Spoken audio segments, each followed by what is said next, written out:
would you like to just maybe introduce yourself and the seminar? Sure. We run a tight ship around here. Hi, everyone. My name is Rick Valenta. I'm the director of the Sustainable Minerals Institute. Welcome to another edition of the GSQ UQ webinar series.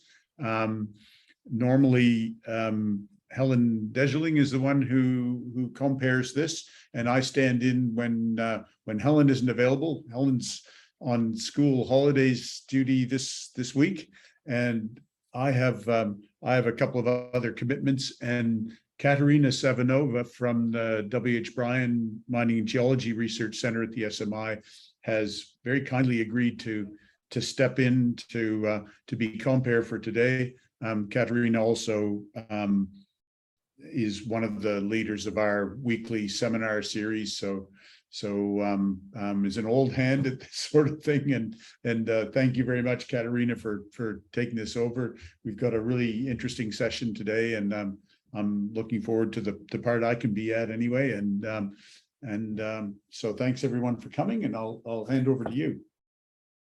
Thanks, Rick, appreciate it. Yes, welcome to the next installment of the GSQ UQ webinar series, and today's installment is Cape York focus session.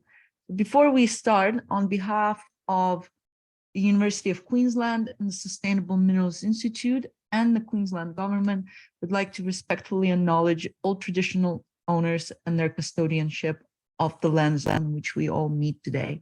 And of course, we're broadcasting from Brisbane, or otherwise known as Mianjin, I should say. So we acknowledge the traditional owners of the Yugera and the Turrbal people, but also the Cape York Peninsula, about which we're going to be talking about.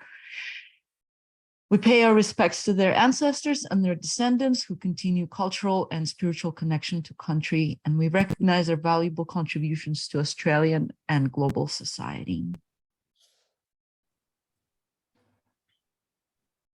This is our timetable for today. Plethora of exciting talks. Our very first presenter is Courteney Dhnaram, and I this time around know how to pronounce Courtney's last name. It's my bad, but I've learned since. And she will be talking to us about Carboniferous and Permian intrusion-related and epithermal gold mineral systems in Cape York. I will unshare my screen and we'll let Courteney take over. Fantastic, thank you. I'm not going to be a very strict host today, so if we run over time, it's quite all right, because we do actually have some spare moments. So everyone feel free to type questions in the Q&A box or in the chat, and I will do my best to convey them to the speakers. Very good. The floor is all yours, Courteney. Thank you so much, Katerina.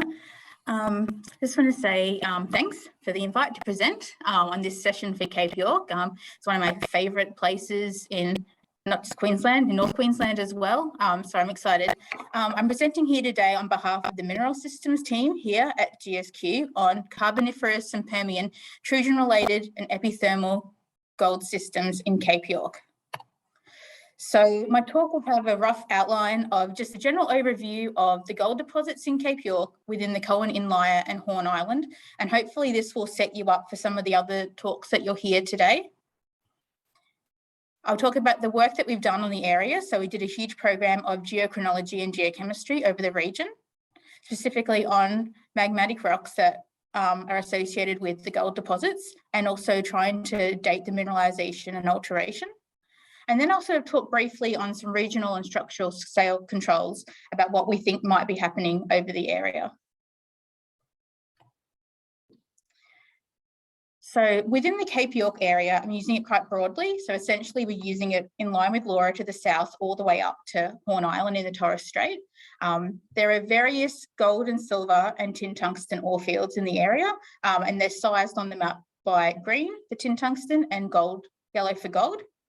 And this area previously had insufficient information about nearly all of these deposits. We didn't know what mineral system and deposit type were there. We didn't have any sort of geochemistry or modern geochemistry that was more than just a couple of different elements. And we had no real proper constraints on the age of these systems. So what we did a number of years ago, I think it was in about 2015, 2016, we did a program of systematic sampling of these deposits. And like I mentioned, looking at geochronology and geochemistry. Here's Horn Island, which I'm going to talk about first, and then I'm going to move on to the Coen Inlier. So for those who are unfamiliar, Horn Island is in Torres Strait. It's just off the tip of Cape York.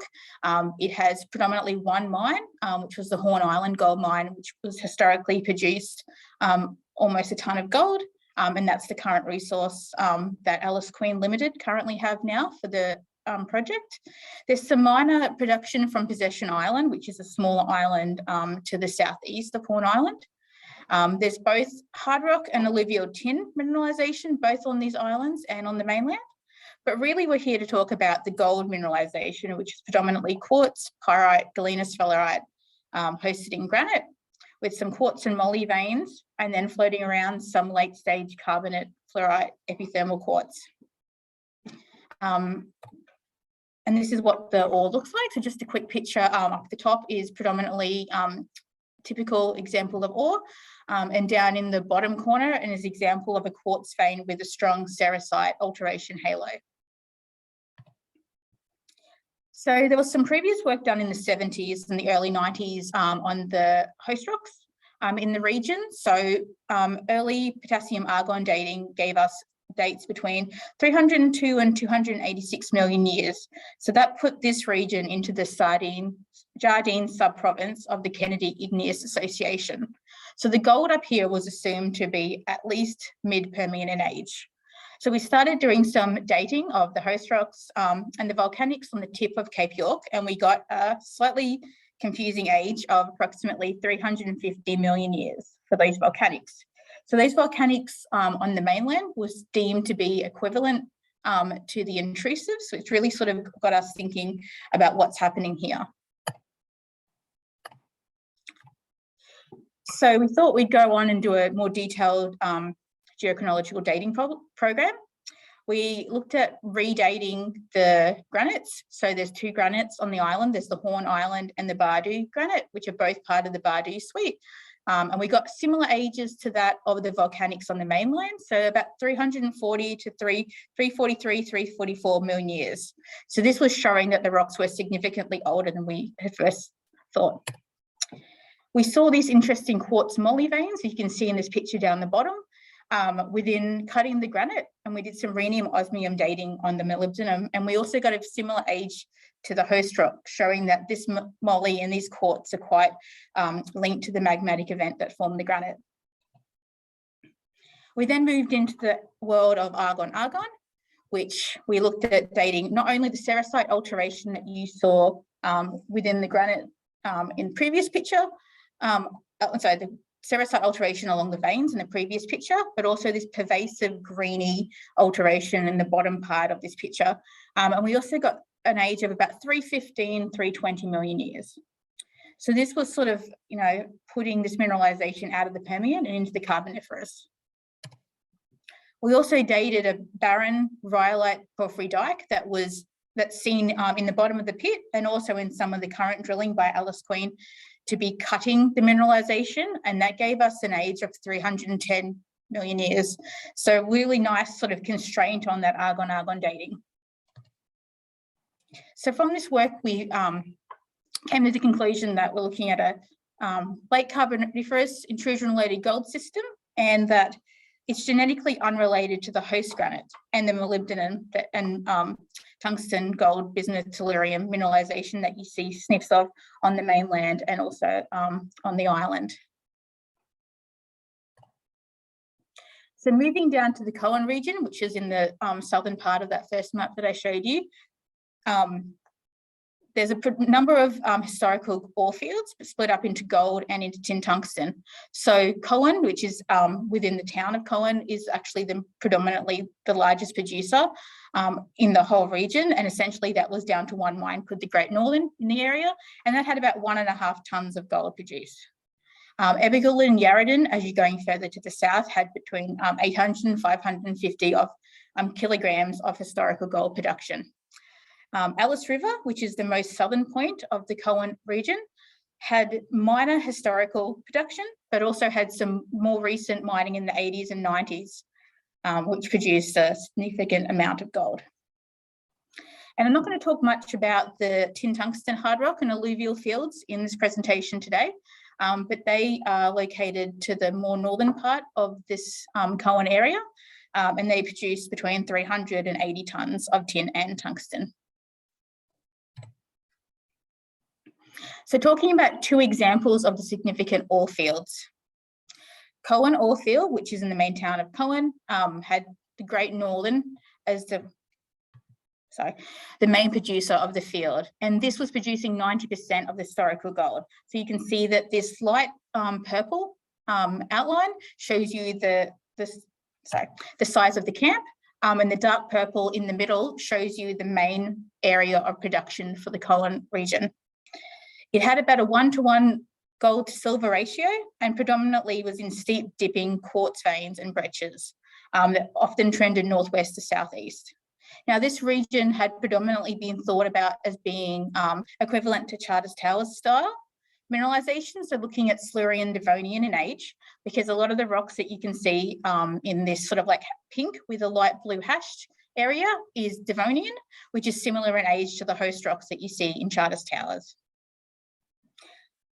In regards to the quartz textures, gold is predominantly mostly in fine-grained quartz, comb quartz, and there's a later chalcedonic quartz overprint. And here's just two examples of rocks from the area. So you can see there's multiple fluid events, multiple quartzes, and most rocks that you see specifically in the Great Northern, because it's near a shear zone, which is like a really good fluid path, are breccias. So Alice River, which is the most southern gold field in the region, is made up predominantly of the Alice Queen mine, which is the main producer. And you can see that is the largest one in this southern, deeper purple colour. The ratio in lower grade samples is predominantly 2-to-1 of gold to silver, but in some of the higher bonanza quartz veins and samples, you don't see much silver at all, and it's mostly just gold. Mineralization exists as gold, pyrite with arsenopyrite and stibnite. And you see multiple generations of quartz where you see blue-grey and brown quartz and then cut by a later white comb quartz. And here's some examples that I was talking about. You can see this early sort of like grey-blue quartz. You can see brown quartz. You can see multiple white quartzes. So there's a lot of different generations of quartz in the area. And down the bottom is a sample from Peninsula King. And as you can see, it's predominantly just made up of the grey quartz. So one of the really interesting things as we were walking around the area and going to a lot of these deposits that we really hadn't had much of a feel for, and there wasn't a lot of, aside from some really good descriptions from like the early 1900s, what this quartz was like and what these deposits were like. And we noticed that there was a really strong similarity, no matter where we went, between Ebagula, Alice River, even Coen, essentially across the whole area, all looked very similar. You had multi-generation quartz, you had breccias, and gold seemed to be sitting in almost all stages of this. There's some exceptions in Great Northern and Coen, where you can see that predominantly it's a whiter quartz with less sulfides, but this also carries high grades of gold. And as we were doing our wanderings around, we noticed that while most of the region had been mapped as either metamorphics that you'll hear more about in Dominic Brown's talk later on, or the Devonian intrusives, that actually there was a lot of felsic dikes that hadn't quite made it to the geological maps at that scale. And they seem to have this really strong spatial associations at every single deposit, predominantly within all of the gold fields. And when you started getting samples of ore, you notice that there's samples of the dikes that have fine quartz veins that carry a little bit of gold. And these dikes also have low-grade gold from 0.2 to 0.3 grams per tonne. To a sample like this from Homewood Bound, that if you squint, and I don't know if I can get my pointer, but there's like tiny pale areas in here, and that is remnants of these dikes that have been picked up and put into the breccia. So this was really interesting because we had no constraint about the age of these dikes, but we noticed that in all times, mineralization was either nearby or cutting these dikes. So we went on another spree of dating, and we did a lot of uranium-lead shrimp dating with Geoscience Australia. And we noticed that, and you can see this in the dates on the map that are in black, that pretty much all of these dikes were coming between 283 to 285 million years. So they were consistently part of the same magmatic event across the region. We also decided to do argon-argon on sericite alteration of these dikes, and got a similar age of approximately 200 million years, 280 million years. Then we also did a couple of samples, both of gold and tin tungsten mineralization, and looking at the sericite associated with the veins. And we got an age of 275 million years on those two samples. So what this is showing us that there is, you know, one consistent magmatic event in the Permian that is about 280 across the region, and mineralization, whether it be gold or tin tungsten, is coming in around a similar time of about 275 million years. Now, this event actually, from follow-up work that we did at the same time and work that we're now also continuing in Northeast Queensland, that it's actually part of a larger early Permian metallogenic event. And this correlates with not only the epithermal gold seen in Georgetown, but also at the Mount Carlton epithermal deposit. We also had our first foray into doing systematic geochemistry over the region. So we sampled over 200 samples within Horn Island and the Coen regions. And we did systematic geochemical analysis. We did gold, we did 4-acid digest and ICP-MS. Now, of these samples, over 100 of these quartz vein samples had more than 0.5 grams per tonne gold, with 40 of them with more than 5 grams per tonne gold. So there's still a lot of gold floating around in this area. So this overall signature of the mineralization, I'm going to focus predominantly on the Coen region for this next follow-up slides, is gold, silver, arsenic, antimony. And then in some areas you have lead, zinc, tungsten, and moly. And every now and again, you also have a bit of mercury floating around. It's predominantly gold, pyrite, arsenopyrite, and stibnite. And the sericite alteration that you see associated varies from illite to paragonite in the altered dikes, and then specifically the alteration with the veins in the ore is muscovitic. And this is slightly different to the mineralization seen at Horn Island that is predominantly more base metal, so it has a lot more galena and sphalerite. So if we're going to look in this geochemistry in a bit more detail, you can see I pulled out 3 of the main gold fields in the area. So going from Coen in the north, Epigula in the middle, and Alice at the bottom. Overall, they have a very similar signature. So the things to really look at is these first 4 elements, which is gold, arsenic, antimony, and silver. So these are the major signatures that you see. So what this is showing is that no matter what deposit you're in, what camp you're in across the region, the gold event and the ore is quite similar. Of course, when you start to pull it apart, it's a bit more complicated. So this is PC image, and you can see that we've got Alice River in red, Coen in green, Epigula in blue. And I just don't want to get too much in the weeds of this, but I just want to show that while overall the signature is very much gold, silver, stibnite, and antimony, and arsenic, that actually when you start to see what co-varies with gold, it isn't actually what's coming out in the bulk geochemical signature. So over here on whatever direction this is, it's my left, you see moly, antimony, sulfur, and arsenic. And you see that this is often that grey quartz that you see in Alice River, and you see also across the region, doesn't co-vary with gold.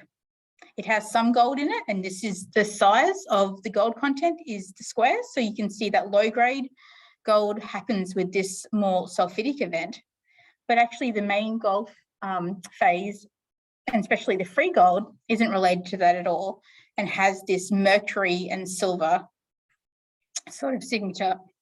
Of course, when you get into the weeds, it's quite complicated. It varies between deposits in the same camp, and it actually varies within deposits in each camp. So you can see this is an example of what is coming with the low-grade quartz. So this is predominantly your grey, arsenic, antimony, minor gold mineralisation phase. You can see this is some of the gold that was panned out of the Ebagula region. So that's coming more as free gold. It's coming more in your dogtooth quartz, and it's coming with a bit of mercury, with a bit of silver, but actually not with a lot of sulfides. But you can also see an example where it's quite complicated, and not only do you have early grey quartz, a number of different white quartzes, you have this silver mineralisation, and then you have this dogtooth quartz going along. And these samples really sort of form the in-between part of this figure, showing that it is more complicated when you break it down. So it's really important when you're selecting your sample that you know what the predominant quartz phase and quartz texture that you have to be able to explain your geochemical results. So quickly, I just want to touch on regional structural controls. Now, this figure may change slightly with some of the interpretations you'll hear from Dominic, but as a whole, it sort of holds up. So these, if we're talking about ore fields, so we're talking about these main camps, they actually occur within about 10 to 20 kilometres to the west of a boundary between the Savannah and Etheridge provinces. So these are metamorphic provinces, and this Proterozoic province boundary seems to be acting as a metallogenic zones scale mineralisation control. So what I mean by this is it seems to be having some sort of control on where the locations of these camps are. There's regional shear zones along these contacts of Devonian granites, and also the metamorphic rocks that tend to be trending along the same northwest southeast trend, that you can sort of see this overall sort of trend is holding up as well. And they have been interpreted as local scale structural controls. So it's just quite interesting to see what could be controlling the location specifically of these camps. And then within these camps, not only do the veins tend to strike northwest, southeast, but also the dikes. So there's some sort of pre-existing architecture that is sort of, helping these deposits form the way they do. So in conclusion, this was a very quick overview for a lot of work that we've done. There's two distinct mineral systems in the region, which was quite exciting to finally figure out and quite different to previous ideas of Silurian Devonian mineralization. So you have a late Carboniferous intrusion-related gold system up at Horn Island. And as you can see, we did some quartz isotope work that I don't want to get into too much details, but you can see that it's around 11%, and it's about, similar to a magmatic source. And down in the Coen region, we have an early Permian epithermal to distal intrusion-related gold system. So it's more epithermal / epizonal. You can see there's quite a big variation between meteoric to possibly a distal magmatic signature in the quartz isotope values there. But it's definitely sort of showing that it's parts of it are quite epithermal in nature. And really importantly, there's in the Coen region and in Cape York, and actually in most of northeast Queensland, there's a single brief felsic magmatic event at around 280 to 285 million years that you see across the region, and it tends to be linked to epithermal gold deposits. So as we're doing more in detailed studies in particular areas, it's really important to try and get some new dating and figuring out the extent of these previously unmapped dikes and intrusives to see if they're linked to more gold mineralization in the area. So that's me. Thank you. I will stop sharing, Katerina. Fantastic talk. Thank you, Courtney. very good.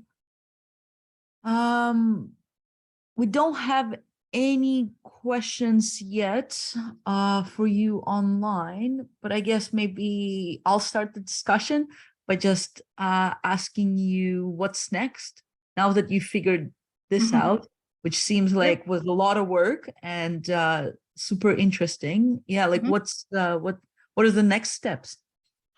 Well, because we did this essentially as our first foray into looking at mineral systems as a whole, as our group in GSQ, we've done a lot more work in northeast Queensland. So it's actually a good chance to go back now and have a look at some of the different deposits in a bit more detail too, and do a bit more microanalytical work. So there's some really interesting phases of secondary silver mineralization in some of these areas.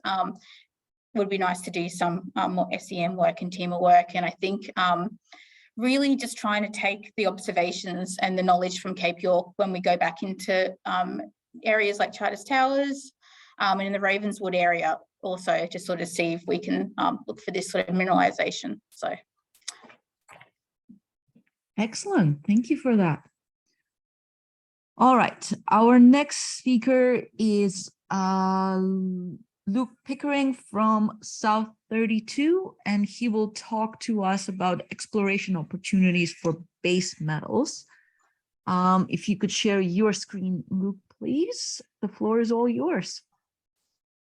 Thank you, Katerina. I'm just coming from Booyah at the moment, so I'll just turn my video off if I can. Stop my screen. Yeah, no problem. Just save the bandwidth. You can all hear me still? Yeah. Okay. Thank you. So, yeah, my name's Luke. I'm with the South 32 Greenfields team based out of Queensland, and just give a overview of our projects in the Peninsula today, and why we think they're prospective for base metals and why we think that. So the agenda will give a background on our four main opportunities, our projects in the Cape, Harry's Lake down near Laura, Denner Creek and Strathaven, and then Coen West up to the north. Then some of the challenges we face looking for these systems, which I think are probably of our own making, and then on the horizon, what we plan to do in these areas.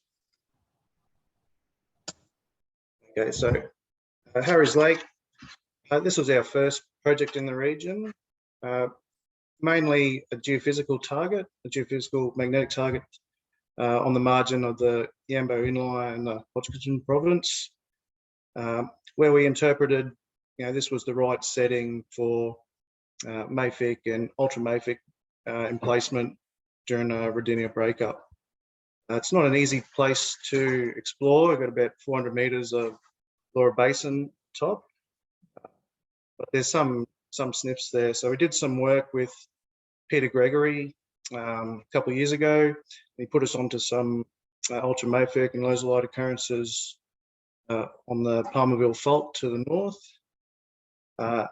So add in some structural complexity with getting the fault splay, and we thought we had enough ingredients in this region to peg our first project. So previously it was more explored for the coal measures of the Laura Basin.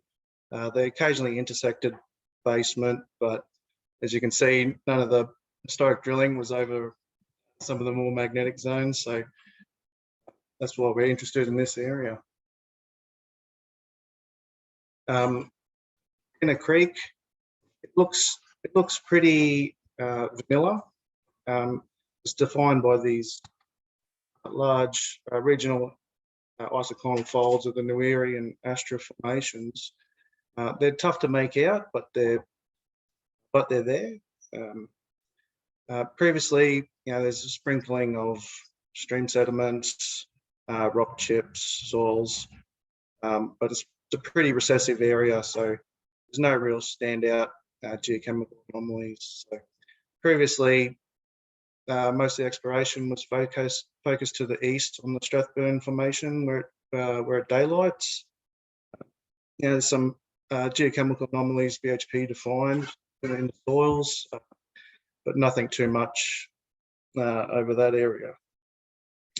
MIM did an EM survey over the Edward River metamorphics to the west there, to find some conductors, but when they tested them, it was pretty difficult due to the cover. So a lot of those conductors on that Edward River formation were untested, I guess.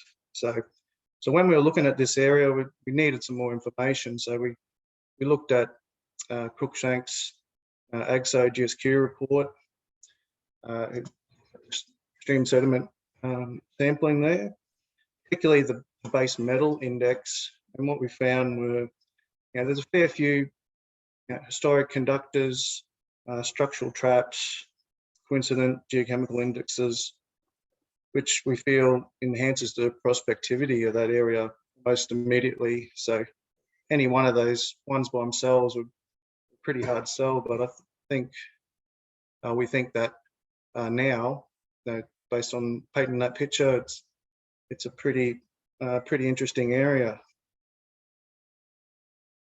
To the west, Strathaven.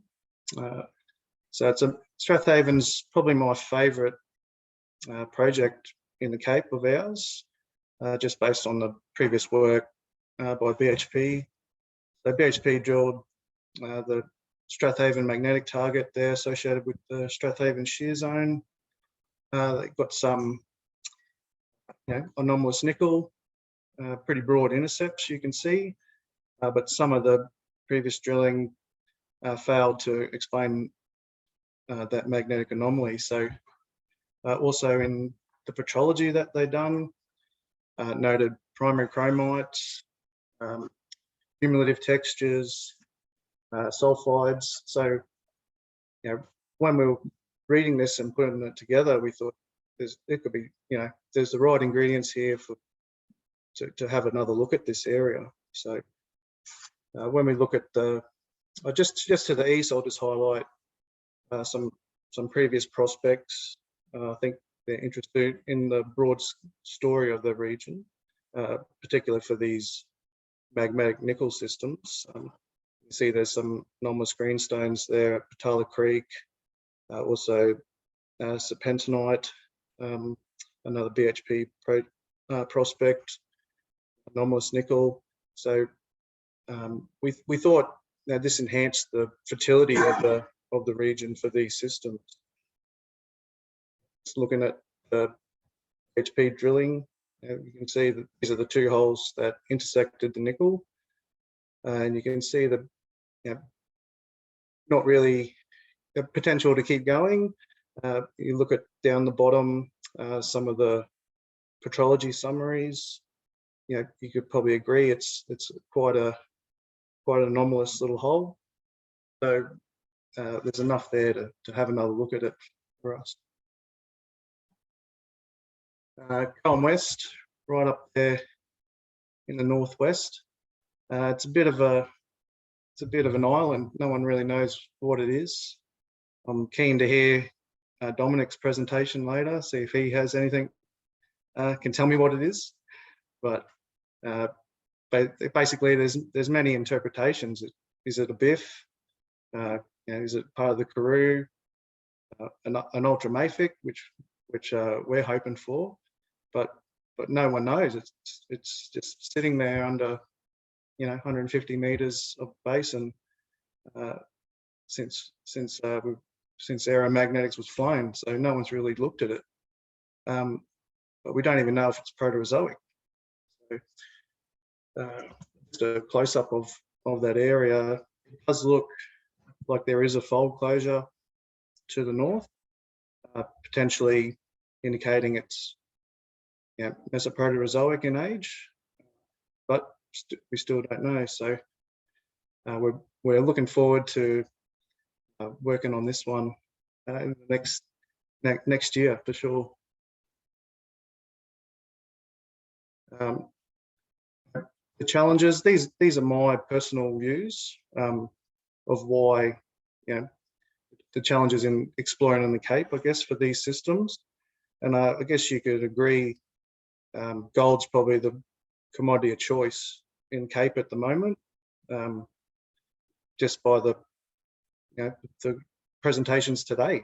I think it's more gold dominant seminar, but is that because there's no systems to be found, or do we just think that there's nothing there, or is it a cyclic effect? So just doing some background information gathering for this talk. I looked at GA's website on the Savannah province, and there's a little tab you click on for mineral deposits. There's nothing there; it's empty. I don't believe that there shouldn't be something there, you know, in the future for sure. Similarly, what about on the Queensland government site? We've got these occurrences all over the state, pretty much, regardless of whether it's Proterozoic or a lot younger. We're finding these occurrences, these new economy minerals, everywhere. But when we look at the Peninsula, it's a blank canvas. So, you know, our plan is hopefully put a couple of cobalt and chromium dots in there on our projects, but really it's wide open, I feel, you know, for other commodities. I guess I did a little bit of the government's job there, trying to get some more exploration, but yeah, basically it's a really exciting area, and we're really looking forward to our projects. I guess basically, if you took our projects and put them in the Eastern Fold Belt or the Georgetown block, they, you know, I think it's without question they'd be more advanced, you know, in terms of testing, programs conducted over them. But because where they are, you know, hopefully I've painted them as a pretty prospective area, and it's just that, you know, the distance or the perceived lack of discoveries downgrades them, and not because they're not worthwhile targets. So next steps in the area, Coen West, we're going to do a ground EM traverse, try and get the overburden conductivity parameters and model them up. So hopefully there's no real conductive cover over the area, and then fly an airborne EM. It's a pretty vanilla exploration model, but besides that, if it's too conductive, we'll have to think of some other methods, maybe some gravity or something. But that's the primary focus at the moment. Strathaven, like I said, we want to really get on the ground, try and map in those ultramafics, confirm ourselves. Is there magmatic chromites in these things? Is there PGEs? We don't know. There was no previous analyses for these. So next step, try and map it in, sample it once it becomes available. Harry's Lake, we'll get some magnetic modeling done, try and determine depth of basement based on those old Utah holes, plus the new magnetics. Possibly similar to Coen West, we might do some EM, maybe some fixed loop over those best conductors, and then drill them and see where we go. And finally, Dinner Creek, trying to upgrade or downgrade those zones in the future, and it's a good backup plan if first three don't work. And that's the end. Thank you very much, Luke. That was great. I especially enjoyed all the cooking references. Yeah, I tried to put it the ingredients. Yes, very good. I think we're going to be playing a little bit of catch up, because there is a question for Courtney that popped up online, but there is a question for you as well online, so don't go anywhere. Maybe start with a question for Courtney. So this one is coming from Richard Blewett, saying, thanks, Courtney. I enjoyed your talk. Fond memories of mapping with Fred and others from GSQ. All right, so I didn't realize it was not a question, it was a comment. Yeah, he answered it. He had another question that I'd already answered. Okay. All right. See, I did want to go in and have a look. So very good. All right. Sorry, I am playing a bit of a catch up. Question for you, Luke. What could geological surveys best do to assist South 32 in the greenfields exploration of the Cape York? Don't think airborne EM has made it that far north. Would it help you? We think it would help, but it depends, like I said, on the conductance of the overburden in that region. So obviously, if you've got a screaming overburden, you're not really going to define any target. So I think in terms of an airborne EM, we really got to answer that question first. So maybe some groundwork on the conductance, basin conductance would help, definitely. And then, companies could decide to do a survey on the back of that, I guess. Very good. And there's also a raised hand from one of the attendees. Katerina, it's probably easiest if they pop the question in the Q&A or the chat. Just a little bit easier to manage that way, if that's okay. Yeah, definitely. I agree. So if Adama, you could write your question into the chat, that would be best. Because otherwise I have to figure out a way to allow you to talk.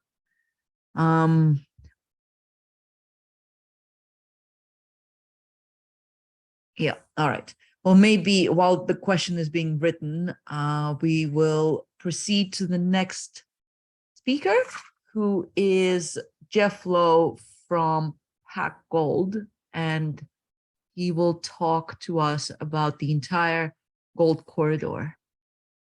Take it away, Geoff. Thank you, Katerina. And thank you to the GSQ for the opportunity to talk today. Just bear with me. Okay. Good afternoon, everyone. I'll give you a brief overview today of the work that our company PacGold is doing on the Alice River Gold Project. As Courtney explained to you, we're sitting at the southern end of the Coen Inlier. The Alice River project is not new. It's an old gold field. It's been around for 120 odd years. But as you'll see, we've applied some new thinking here after various phases of exploration through the 70s and 80s, and then a bit of a lull in work through the 90s and the early 2000s.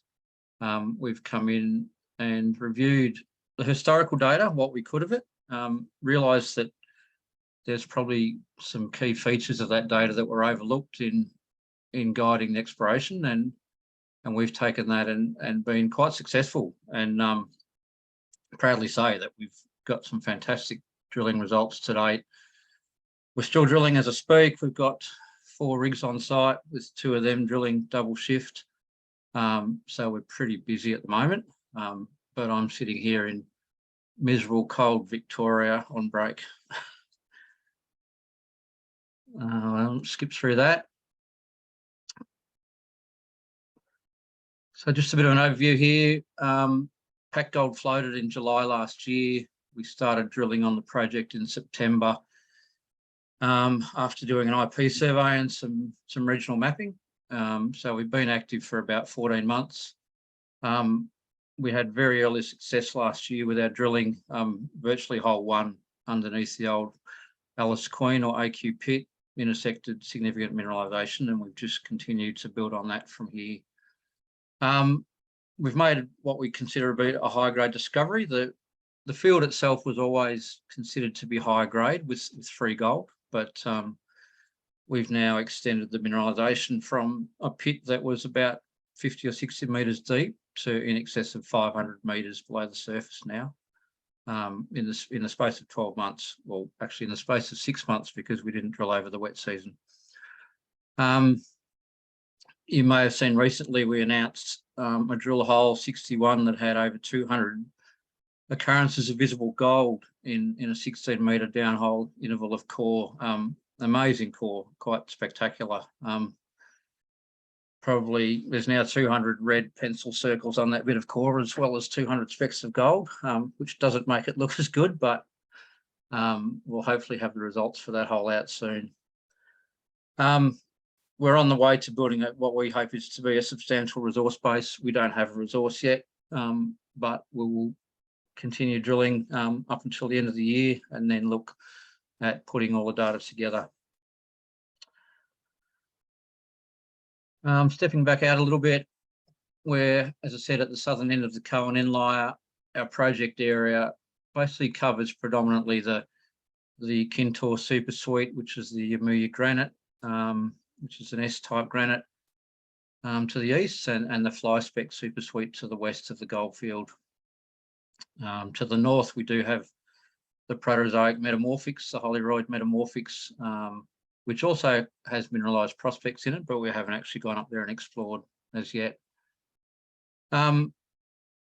Interestingly, it's always been interpreted that the Alice River Shear Zone, as it's called, that the goldfield sits on is the boundary between the two granites. Something for the GSQ to think about. We actually aren't quite sure that that's the case. We think that the shear zone proper may, or the boundary between the two granites proper, may be further to the west than where we are, only by a few kilometres, and we might be sitting on a subsidiary structure to the main shear zone. The evidence for that's not, concrete yet, and it's something that I'd like to talk to Courtney and Vlad about down the track, and there's certainly some work to do there to map out the structural setting. And as Courtney said, some dating of sericite from the goldfield has put the alteration and, by inference, mineralisation at Lower Permian. The project itself had a fairly checkered history. Gold explored by John Dickey in the early 1900s. That mined over about a decade or so and produced about 3,000 ounces of gold. So not a lot, but reasonably high grade. Surprisingly, we've tried to pan gold out of the local creeks and we can't find any. You can certainly pick up, as I said, a lot of free gold in quartz veining and some outcrop, but very little in the creeks. The main focus for exploration was in the 70s through to the 90s, and mainly by Cypress Gold, who undertook a lot of regional work up there, drilled a lot of shallow air track holes and some deeper RC and a few diamond, and managed to put together a portfolio of prospects along the shear zone, which over a strike of about 30 kilometres, which we now hold under tenement. A company called Beckstar, or two companies, Beckstar and Goldminco, came in the 80s and 90s and developed the small open pit there at the AQ, Alice Queen, and produced about 30,000 ounces of gold through a small CIP mill on site. The project was then held privately from the early 2000s until we purchased it in late 2020, and a couple of companies tried to bring the pit back into production without much success. They did some sort of hand-to-mouth mining of areas of mineralisation close to surface based on drill hole intersections. So there's quite a few areas of just slotted ground where they were trying to pick up gold to put through the mill. Late in that tin pitcher's time, they joint ventured out to a West Australian company called Spitfire Materials, who completed quite a valuable airborne mag survey and completed some RC drilling, but weren't on the ground for more than 2 seasons.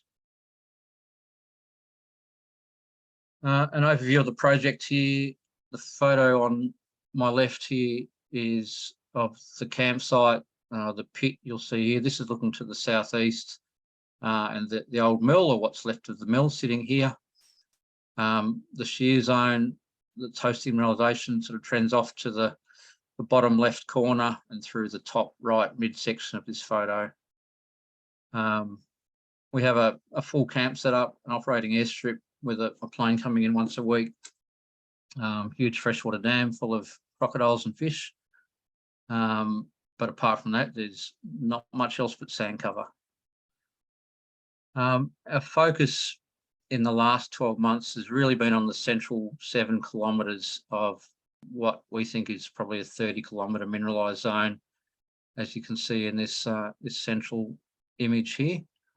We have about 400 square kilometres of tenements, and we have another 500 square k's under application to the south. On the right here is an inset of that central zone. We have 8 granted mining leases, the southern tenements and the central tenements. The main pit sits on the little AQ lease here. And our interpreted structures trend up to the north-northwest. You'll see here some of our drilling results, which I'll go through on section in a minute, in the central leases, as well as some historical results to the south. So quite high grades, and we've continued to confirm that with our drilling, but very little sort of deep drilling through the bulk of the project area. When Tony Schreck, who many of you will know, started looking at this data back in early 2021, prior to the float of PacGold, he got the main thing that was done previously that sort of sparked our interest was the gradient array survey through this central zone. And we had that reprocessed by Mike Sexton, and one thing that struck us that really led us to where we are right now was the fact that historically Cyprus looked at this data and thought we need to focus our drilling on these chargeability highs, of which they tested 4 with drilling and didn't get any gold mineralisation. Despite the fact that when you look at the resistivity for that same data, there's quite a resistivity low corridor, which you see in blue here, trending right through the data and obviously corresponding with the main shear zone, corresponding with the previous mining and previous mineralisation zones. So Cyprus certainly did a lot of work in that shear zone to define the prospects, but they didn't understand the setting in that resistivity that would then lead us to expand that resistivity to the north and the south and confirm that there's definitely a relationship between the resistivity low and the interpreted alteration zone that basically joins the dots over what we know now is at least 10 kilometres and probably much further. The second thing we looked at was the regolith, and to try and get an understanding of how effective the previous geochem was in the district. On the left here is the same resistivity image. The coloured dots here are auger geochemistry undertaken by Cyprus. You can see some quite high numbers just to the north of the open pit, some extremely high numbers to the south where it outcrops, and a gap in the middle, but this gap was never tested with much drilling, and I think it was written off by past explorers as it's just an area of barren granite basically. But what we went and found was there's actually what we think is Jurassic sandstone cover there, which basically in effect masks the geochem signature in the overlying sand. So that sort of struck us as another issue in understanding the past data, in that there's certainly areas of this shear zone that are covered by this sandstone or covered by quite deep sand cover that will mute geochemistry and will tend to sort of turn companies off exploring with geochem if they don't understand it. We know now from drilling in this central circle here that there's mineralisation. There's clear mineralisation hosted by the shear zone within that resistivity low. Thirdly was drilling. On the left here is the state of the core farm as it was when we got to the project for the first time. 20,000 metres of drilling in the database and really nothing left to show for it. Great data in terms of assays, gold assays, and obviously logging data, but no core, no multi-element assays available for the project, and importantly, no pit mapping or pit mining data was available. We've searched everywhere, and we don't think it was ever reported formally to the mines department. So we started off on a fairly low base. On the right here is a comparison with one of our recent holes, hole number 7, which intersected 3 metres at 21 grams within a broader intersection. I'll go through this a little bit more in a minute. So the first two things we did were a mapping exercise with rock chip sampling and an IP dipole pole survey across the gradient array. Matt Houston came out and undertook the mapping program for us, and really where he could traced the outcropping quartz veins from the pit to the north and from the pit to the south. What it did was give us a really nice sort of structural and sort of textural framework for the mineralisation. As Courtney alluded to, there's at least what we know is 4 phases of quartz veining on the project. And what really interested me with Courtney's talk is that we've confirmed that the earlier grey or black quartz is actually quartz gold pool, and it's actually the later comb quartz to sort of sub-epithermal quartz that's carrying the high grades. And it's actually the intersection of two structural orientations, excuse me, that is where the bonanza grades are occurring, which I'll show you in a minute.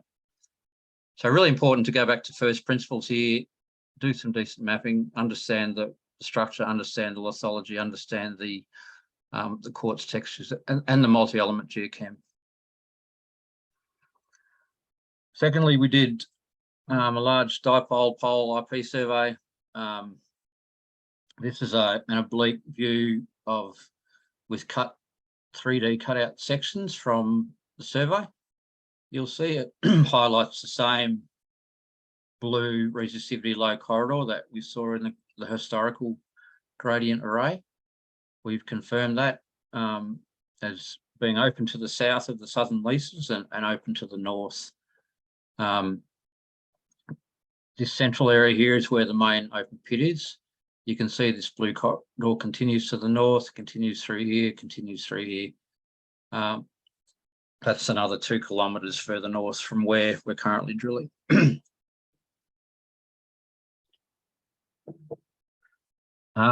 This proved to be the game changer for us. We could now use that to focus our drilling on, as well as in combination with the mapping that Matt did and the interpretation of the historical drilling, which is actually quite shallow.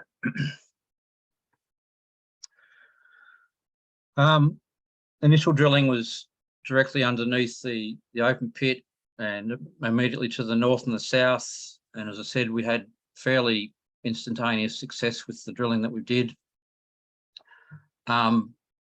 What we found was that as we drilled deeper, the quartz textures or the vein phases changed, and we got more of the later higher grade veins. What we found was what they've probably mined is more of the black phase 1 lower grade gold, arsenic, antimony vein. And you can see that in this section here. Excuse me. You can see that in that section, this section here, hole number 3, intersected 2 meters at 0.1 grams. Directly below that, 6 at 0.7. We then drilled down, got 26 meters at 3.6, and then underneath that, 17 at 9. The gold clearly is increasing with depth and increasing in width as well, which is really encouraging. In the last 9 months, we've fanned out from the pit and drilled down to approximately 500 meters below surface. This is a long. I'm really sorry, I'm still recovering from COVID, and I keep getting my frog in my throat comes back.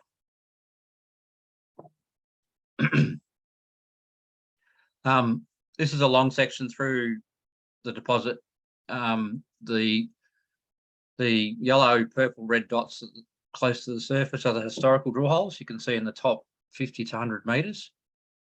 There really wasn't a hole below 100 meters on the project until we came along. Our drill holes are at the larger purple, yellow and red dots where we've got results back, and the black dots are drill holes that we've completed but waiting on results for. What we've managed to define now is what we think is one main chute plunging off to the south. Within that, there are multiple high-grade chutes. And then a northern plunging chute, which I'll show you in plan in a minute, which corresponds with the 1 mile zone to the north. The things to note here are hole 51, which is a new hole, 24 meters at 8 grams, including 1.9 at 87, contains visible gold. And hole 50, which is the deepest hole to date, 4 meters at 10, including 1 at 32. That is highly encouraging for us in that we know that it's completely open at depths at the moment. And we also believe it's completely open to the south. We haven't done a lot of drilling to the south as yet. That will be early next year. Some examples of the quartz on the right here. Visible gold sitting in the white quartz, which is actually overprinting the black quartz. As I said before, there's 4 phases that we've identified in the drilling, of which the first phase of black quartz has sort of gold from 1 to 3 grams and high arsenic, high antimony. The second phase is a chalcedonic quartz, which is actually gold and sulfide poor, virtually contains nothing in it. And then the third and the fourth phases are more sulfide rich, but not as high. So moderate arsenic, moderate antimony, slightly higher silver, and very high gold.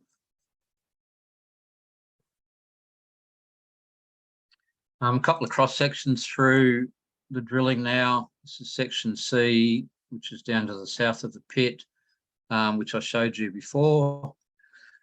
Drill holes 3, 7 and 26. We recently completed hole 44, drilling back the other way under here. And while you'll see that this is a relatively down dip intersection, we had 2 zones in that, 35 at 2 grams and 28 at 3 grams. The structural nature of this project is that there is one main zone which dips to the steeply to the west, and adjacent to that is a set of hanging wall veins which dip steeply to the east, to the northeast and to the southeast. So I don't have a 3D model to show you. We're still putting that together, but what we basically have is a rhomb shape where you've got basically a lattice or a ladder structure with north-south trending main constraining loads, and then northwest trending splay veins in between the main constraining lodes. So much like a right L structure where the openings from the north-south strike slip movement have created the openings to the northwest, and that's what's been populated by the high-grade quartz veins. Section AA up to the north here under the pit itself, you'll see that the mineralised zone continues at depths directly below the pit. This section in the middle here is an inset to the one on the right, and you can see that it's really knife edge. We can now be predictive with our drilling to within 3 or 4 meters in a 600 meter hole as to where we're actually going to intersect what we're calling the F1A zone and the hanging wall zone. So the F1A zone sits in the footwall, the eastern side of this red hatch. The red hatch itself is the splay veins, and then there's another constraining structure which is not shown on here, but which sits here on the western side, and that's what's containing these high grades. And it's the intersection of the splay veins and this structure which gives us the bonanza grades.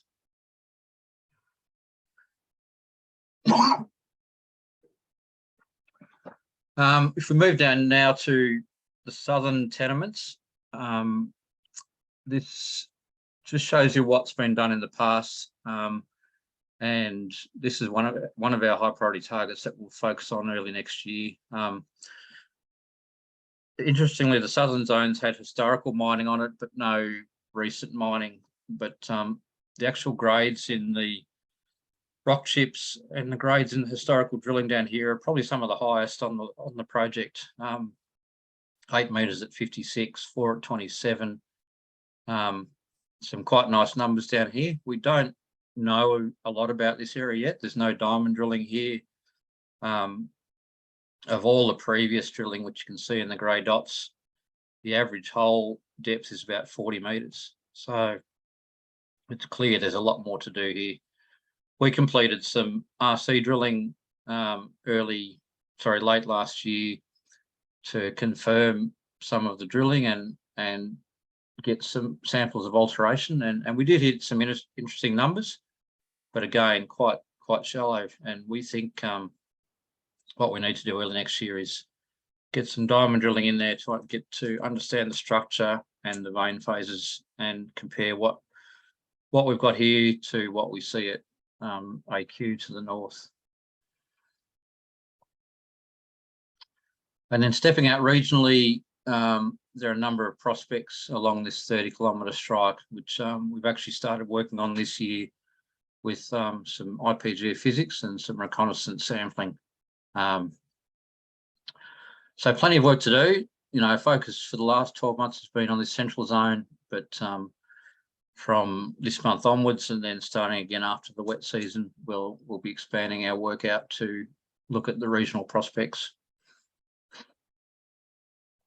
We think that the work we've done at AQ on the geophysics in particular, and then understanding the structure and the vein phases, is really going to set us up for some quite early success on some of the regional targets.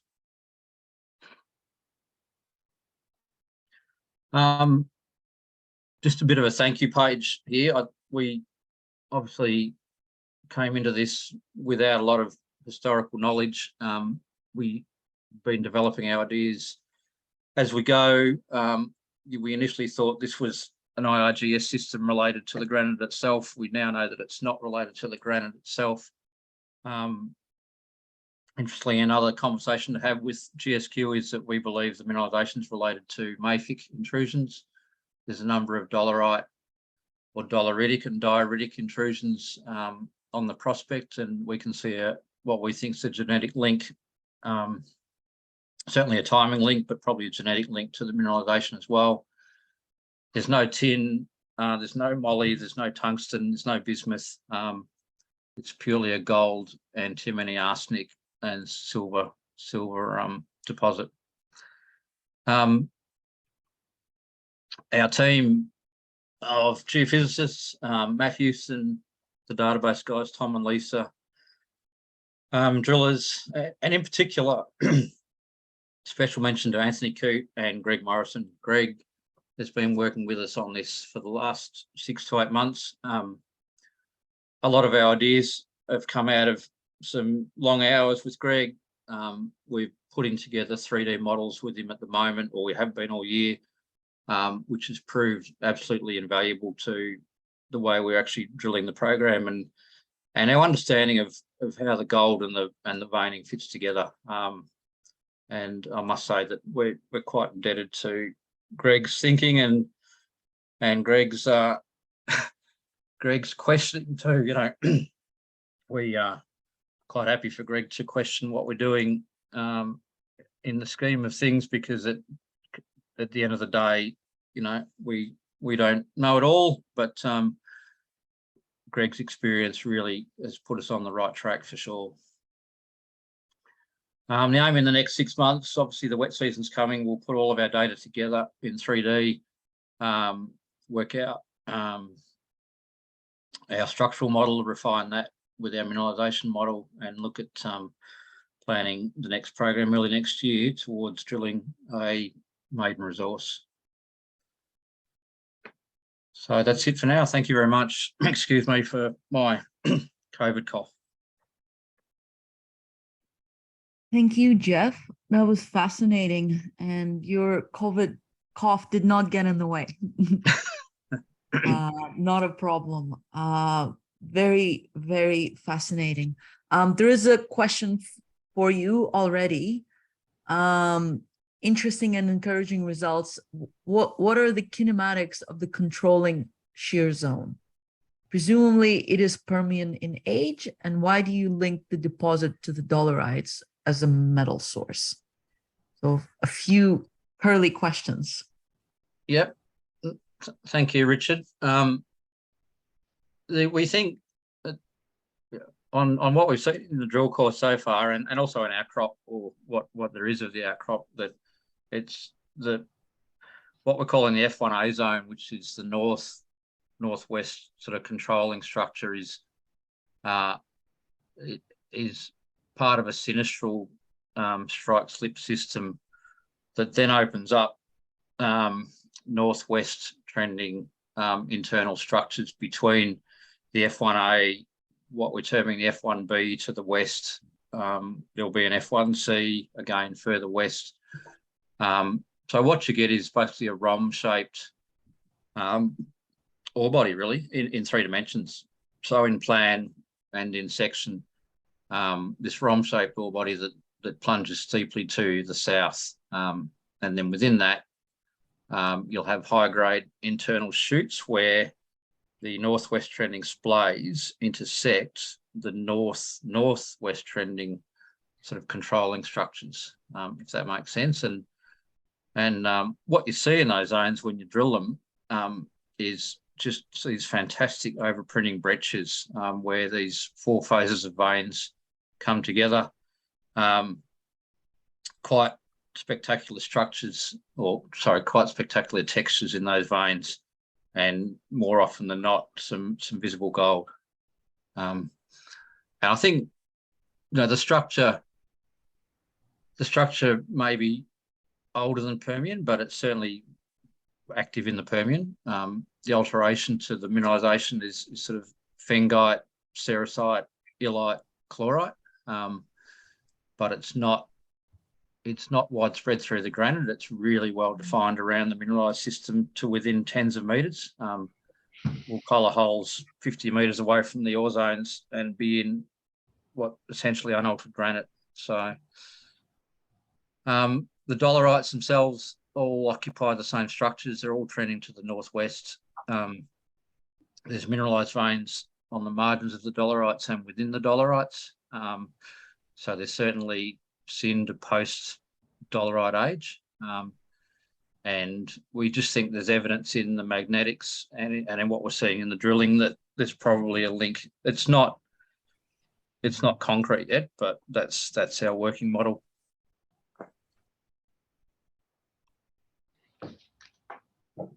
Very good. And I'll follow up with one more question as well. And it's similar to what Richard asked Luke. What can the surveys be doing, or to that matter, universities be doing to help you understand some of the processes happening in the area where you're working? Lots. We've had a couple of conversations with the guys and girls from the GSQ, and particularly Vlad and Courteney, and I've been remiss. We've been meaning to talk to them again recently, and we've just been absolutely flat out. But yeah, I mean, we've got a number of projects that we'd like to do in terms of dating, in terms of looking at the dolerites themselves, the mineralization phases themselves. So there's plenty that we can do that's going to sort of dovetail in with the work that they're already doing on Cape York anyway. Excellent. Richard is making a comment. Could be rheology control from dolerites and maybe chemistry. You can see the acute cross structures in your resistivity maps. That all makes sense. It does. That's right.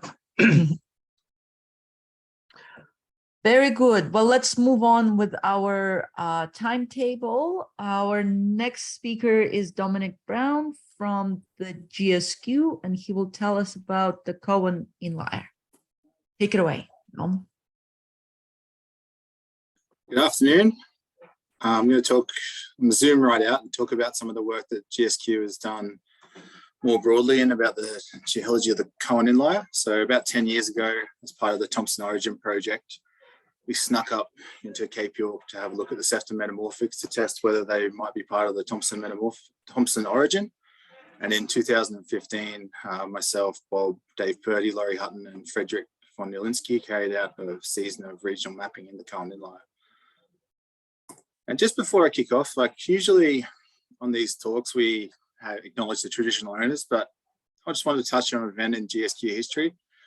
So the lands of Cape York have a strong continuous connection with the traditional owners, and much of the land is directly held by Aboriginal people. And during our fieldwork, we were told to not visit a suite of outcrops of the Coen Metamorphics group because it was termed Massacre Creek, a massacre site where a large group of Kaunju people had been killed by prospectors in the past. And so in my subsequent reading, I read that R.L. Jack had, our famed chief government geologist, had travelled through the area and had records in his journal, which admits to just indiscriminate shooting and killing of Aboriginal people in the area. I think it's just important to acknowledge the history as an organisation and keep in mind the Aboriginal history of Cape York when carrying out work in the region. As an organisation, we sort of pride ourselves on our history and our continuity with the past, but I guess we need to keep in mind the weight of that history and the sort of events that are weighing on the traditional owners when we're trying to engage with them in Cape York and other places in Queensland.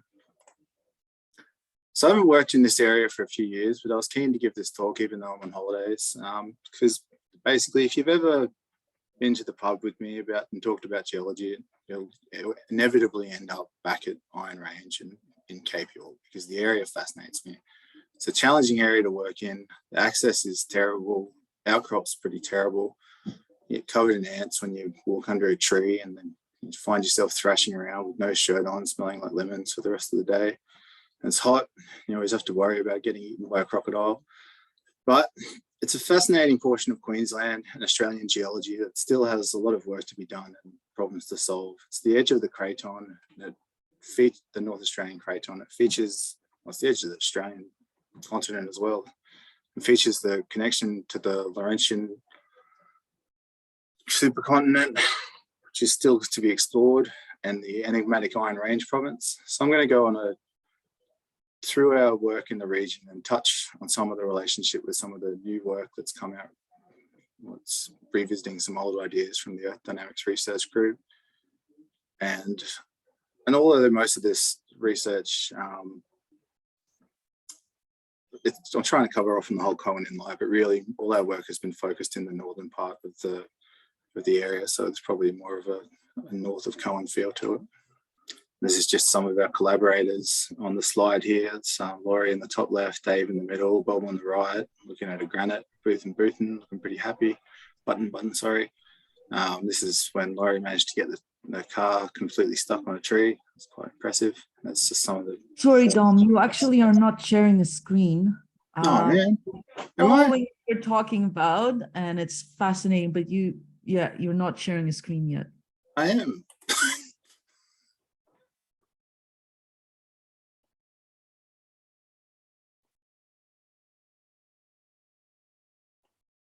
You were on a roll, so it was very difficult to All right. tell you that.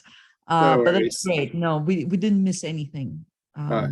You missed my picture of Dave. That's all right. You Can you can see show. it? Can you see it now? Yep, we're seeing the yep. There's the ants. That's the main thing. All right.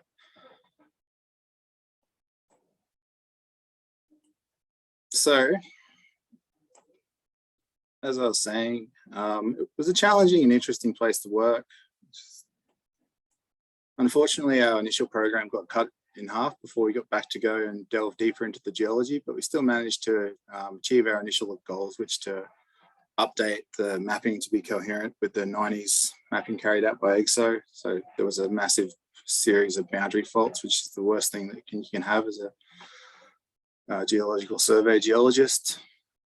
So I just thought I'd flash up the reports we did. So this is a geochronology report. There's updates to the northern part of the Coen Inlier report. This is Bob's report on the granitic rocks of the Coen area. I won't go into detail about. It's a very thorough and interesting report if you want to delve into the granites. There's another geochron report, another geochron report. This is the northern part of the map, and that's the southern part of the map. So we still managed to get a fair bit of stuff done in a reasonably short period of time. Okay, so again, into the Coen Inlier. So Coen Inlier is a Proterozoic and Paleozoic basement exposure, which sticks up through the Carpentaria and Cromwell Basin, located in northern Queensland. It spans 350 kilometres north to south and as much as 50 kilometres east to west. In broad terms, it consists of the Etheridge, Savannah, and Iron Range provinces, which are all Proterozoic terrains. Well, the Iron Range may extend into the Paleozoic, and to the north, these are unconformably overlain by Devonian to Carboniferous Pasco River Basin of limited extent. Throughout the Inlier, the Proterozoic basement rocks are intruded by the Paleozoic Cape York batholith, which consists of granitoids of the Devonian Palmer Igneous Association and I think it's just Permian throughout this bit rather than Carboniferous and Permian Kennedy Igneous Association, which you've heard about from Courteney. But there's also extrusives of Kennedy age, which outcrop in the northern part in the Janet Ranges volcanics, the Kangaroo Hills volcanics. The Inlier is overlain by the Mesozoic Carpentaria Basin and several smaller tertiary basins, such as the Yam Creek Basin, and the overlying and the Olive River Basin, which is completely subsurface, overlies probably part of it overlies the Iron Range province to the northeast of the northwest of the Coen Inlier. So the Etheridge province forms the basement to the Savannah province.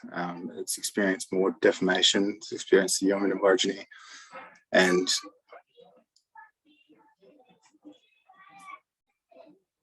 sorry, my son just said he had a bad accident. Sorry, just need to give me 1 second. All right, what's happening?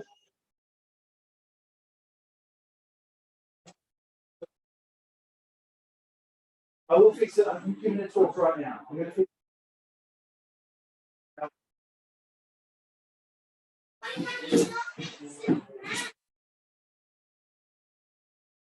Sorry, it was computer related. It'll be okay. Okay, so just to give some context, this is the series of seismic traverses which were carried out in 2007. The seismic doesn't directly inform us about what's going on in the Coen Inlier because they're significantly to the south, but we have this equivalence between the Etheridge group and the Savannah province, which is equivalent to the Inneruni group or the Upper Etheridge group on these lines, and it sort of explains the relationship with the Tasman line and the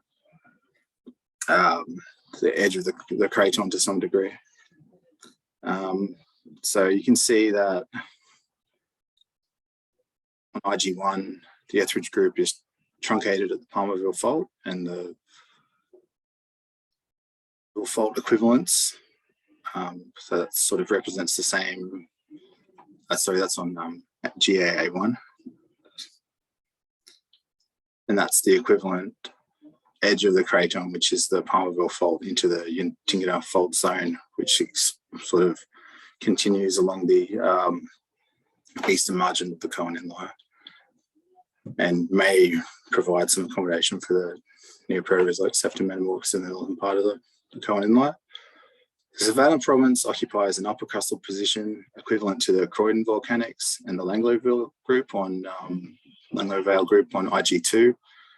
It'd be interesting to get a seismic line across the Cape, but I don't think that's going to happen anytime soon. But so this is the best sort of understanding, best way we can generate understanding and sort of actually directly image these things rather than just to guess at it with the rocks that stick out of the ground.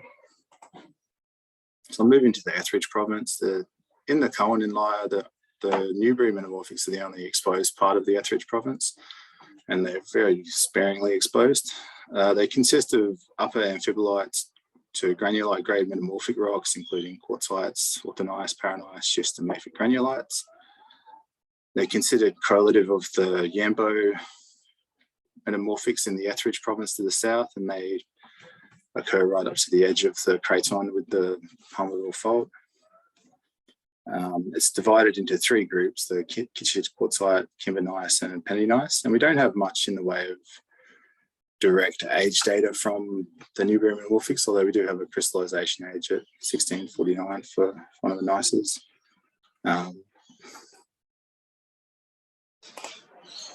Moving to the Savannah province. So the Savannah province is the main metamorphic group of the Coen Inlier. It's divided into the Coen metamorphic group, the Holroyd metamorphic group, the Edward River metamorphic group, and the Staten River metamorphic group, which is completely concealed. So doesn't form part of the Inlier, but it occurs to the west of the Inlier, beneath the Carpentaria Basin. The Coen metamorphic group is exposed in the northern part of the Coen Inlier. During our recent mapping campaign, we've redefined some of the Holroyd group and septometamorphics, which were on the 1977 maps as part of the Coen Inlier, based on sort of lithological and some geochronological evidence. And this now sort of connects the belt of Coen metamorphic group onto the Abergul map sheet. The four metamorphic groups are defined on their geochemical, geophysical, and lithological characteristics, as well as their geographical location. The Coen Met group features a diverse suite of metamorphic rocks, which are up to upper amphibolite grade, and features some pretty spectacular garnet-bearing schists in places, and often sillimanite-bearing schists as well. The Holroyd metamorphic group in the southern southwestern part of the Coen Inlier has been divided up nicely into 13 different mappable units, and we haven't really touched that. It's been very useful to try and compare in terms of some of the geochronology work, and it seems to have a fair bit better exposure than sort of the Coen metamorphic group in the northern part.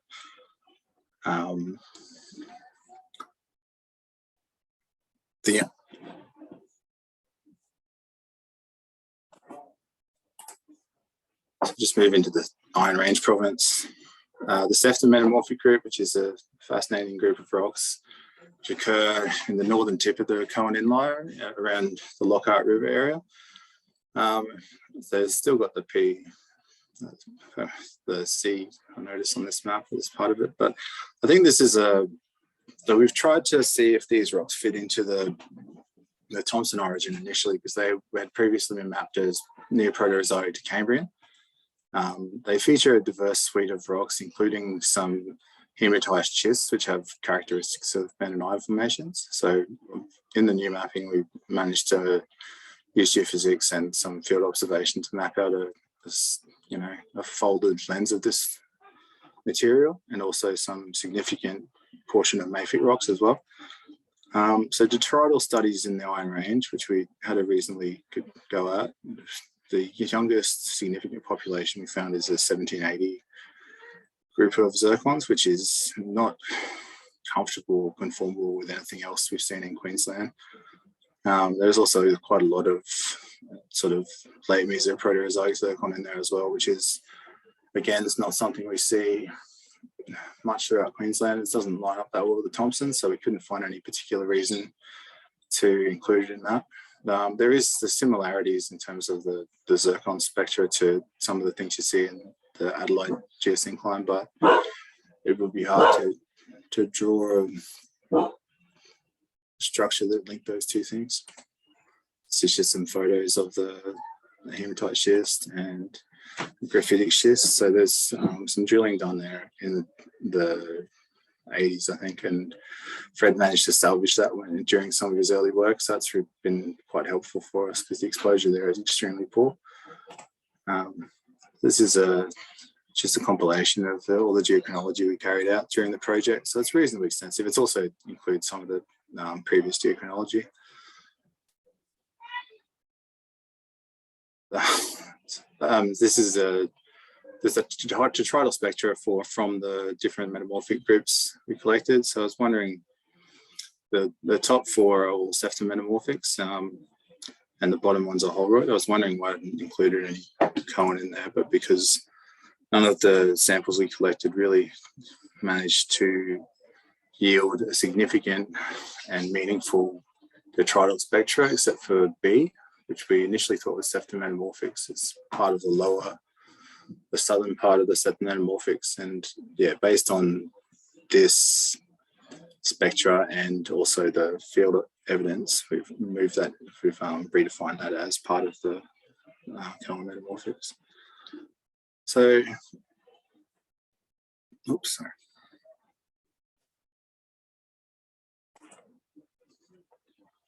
So recent work by the Earth Dynamics group has made a case for this division.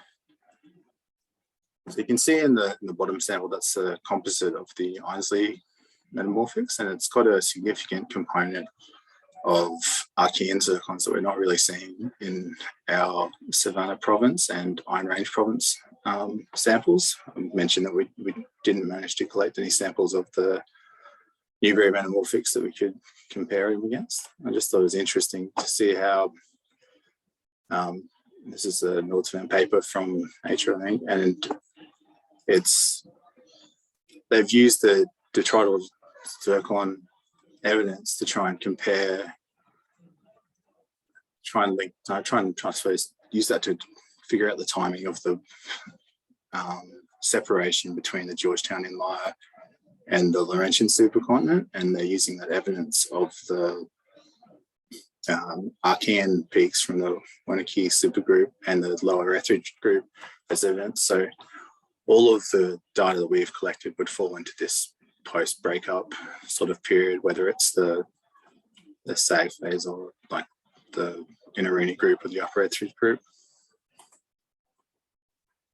We did collect a little bit of hafnium and oxygen data.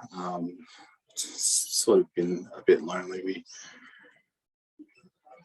Gives us some information, but it's just two detrital samples, so it's hard to build too much of a story on it. But you can see that both the Coen PCTH10 is the Coen metamorphics and PCTH13 is the septometamorphics. And you can see in the Coen metamorphics there's extremely primitive, or even probably beyond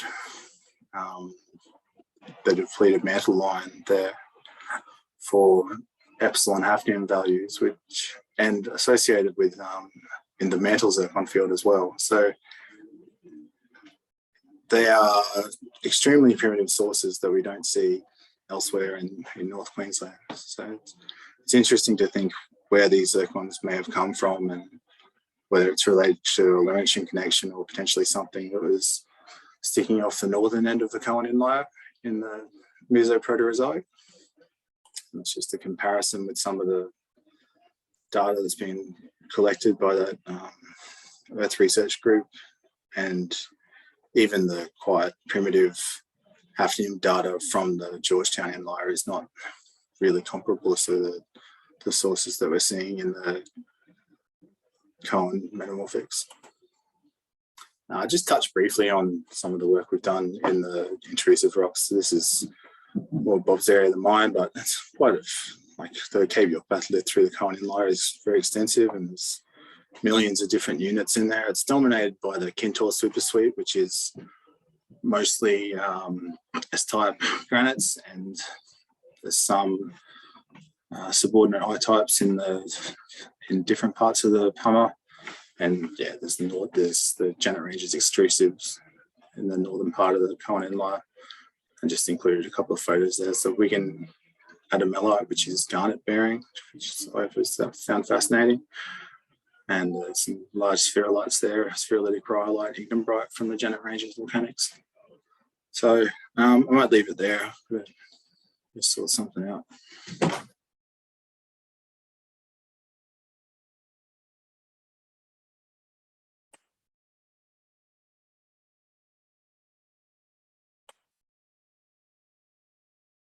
So I just got to go sort out and yelled at by my son. That sounds good. That's great. Thanks, Dom. If you have any questions, I'm happy to answer them in the chat, but yeah. Yeah, absolutely. Appreciate you giving a presentation while dealing with all these crises.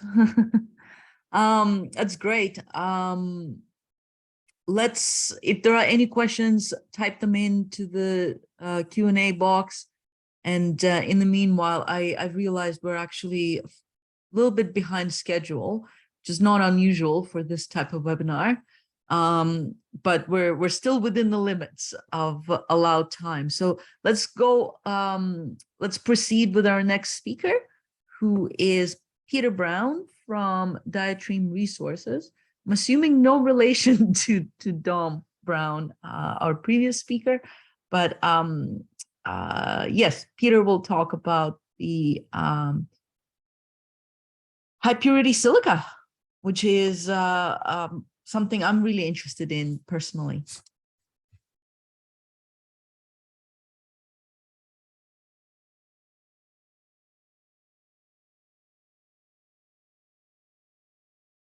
Do we have Peter online?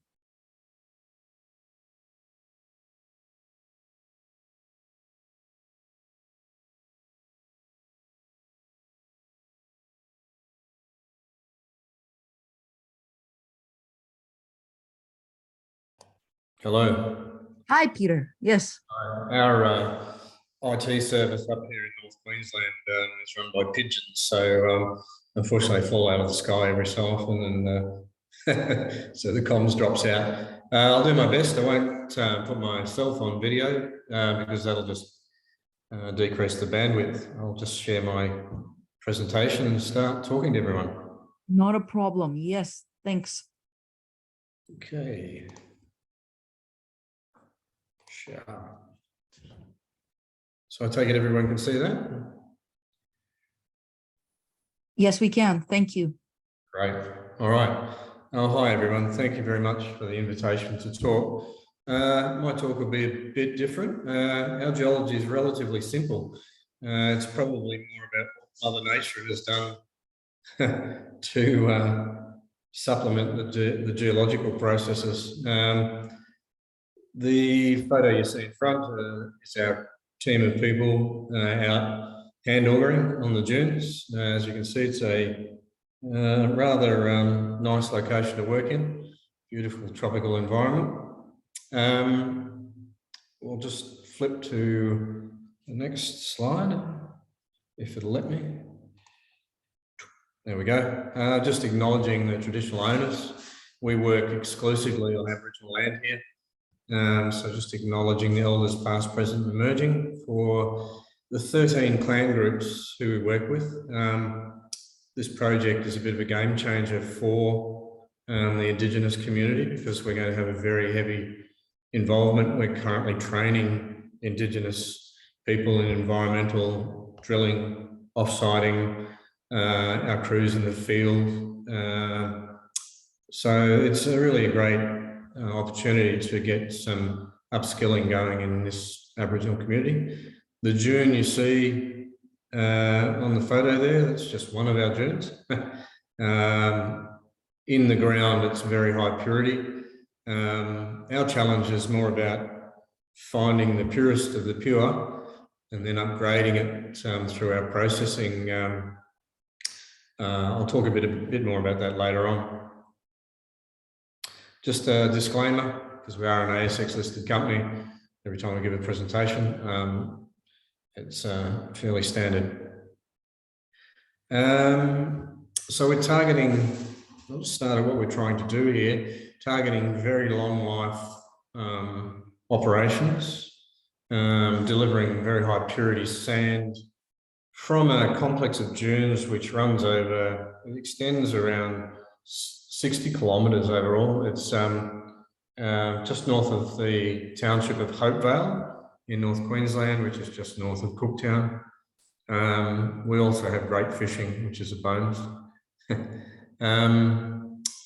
So the land position we have is about 500 square kilometres, adjoining the Cape Flattery silica mine. I was actually up there yesterday on site with the mines department, having a look at things, and the Cape Flattery Mitsubishi operations have been going for over 30 years, producing very high purity silica.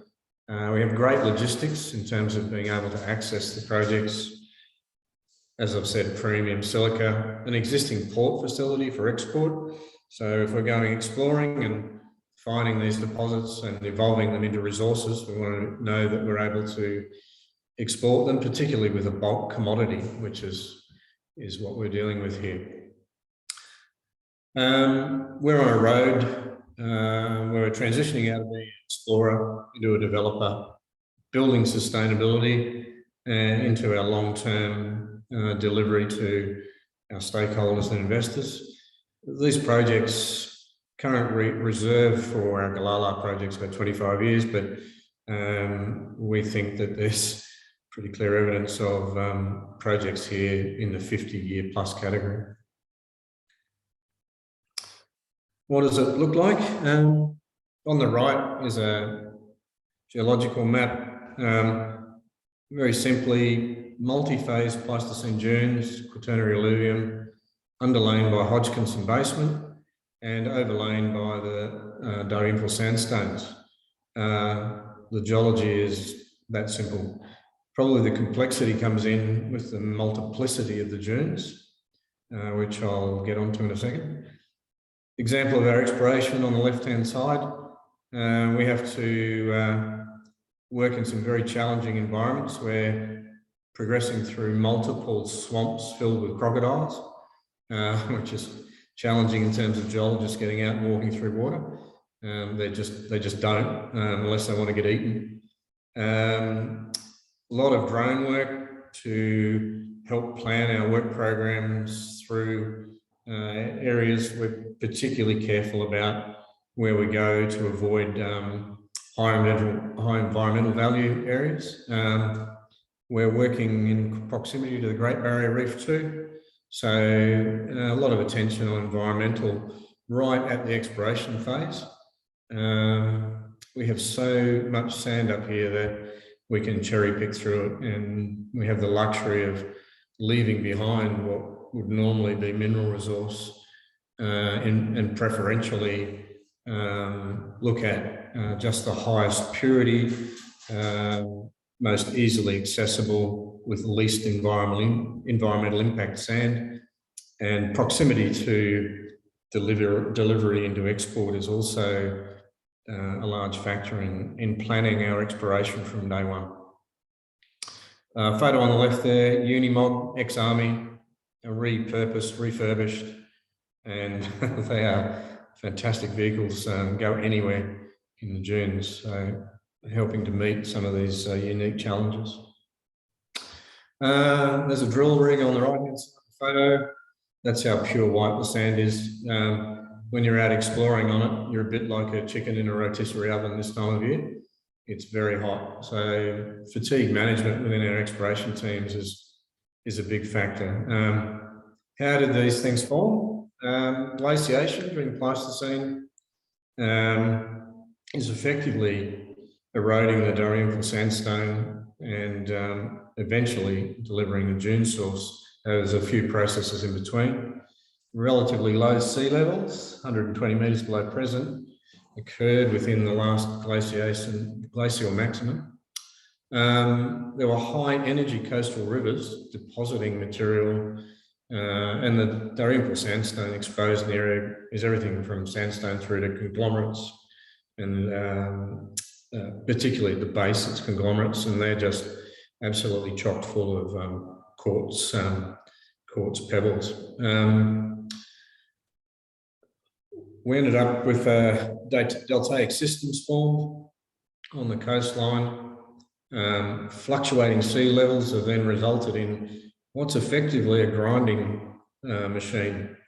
So the action of the ocean has ground up the material that was deposited. When you had the ocean receding, the sand has then been blown up into these rather large dune systems. So that's effectively the start of the process. It gets more interesting from there. Multi-phase dunes, as you would expect in an Aeolian dune system, stacked on one another. Oop, sorry, my battery's just on.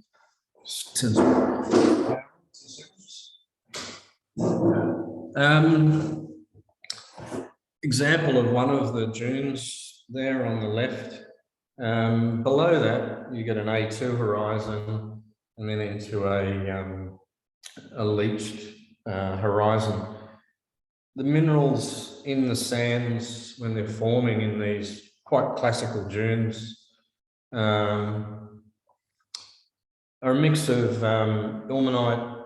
There's zircon through some of the dune systems. The sand, however, has a very small amount of inclusions within it. Most of the contaminant iron, which comes up with the dunes, sits as coatings to the dunes or on fractures within the sand grains. The sand grains have a very interesting sizing, up to about 700 microns, and they're all rounded. And that is through that action I talked about in the ocean. They've just been in Mother Nature's grinding machine. So quite a bit of iron still sitting in the dunes when it gets when they form. So then they're becoming vegetated, as you can see on the left-hand side. That's producing littoral matter, which with slightly acidic rainwater turns into humic acid. And you can see the pondage on top of the dune there is actually tannin coloured. Quite a lot of tannin in the water, comes through the dunes, picks up on the iron, leaches the iron. The discharges from the dune systems, which are still happening all along the coastline, run between pH 4.5 and pH 5. And they're not just coloured by the tannin, they've got very high iron contents in them. So this is Mother Nature's second trick. You're actually getting natural leaching of the iron out of the dune systems. What do they look like? So they're 15 to 70 metres thick, up to 3 kilometres wide. The colourful photo on the right is a series of dunes that we are exploring over the 60 kilometres. So we're trying to search for very high purity zones within all of those dunes. It's a mammoth task. We've got exploration teams out. They're both doing mechanical drilling and auger drilling in various areas along through those dune systems. Our southern dune system is called Galala. You can see down the bottom of the coloured blobs there. So we're working at that end of the dune system, and then we're working up north right next to the Cape Flattery leases in what's called our Northern Silica project. Subordinate dunes in between, challenged by logistics. We tend to heli in, do a lot of auger sampling, and then pick the zones to come in and access and drill.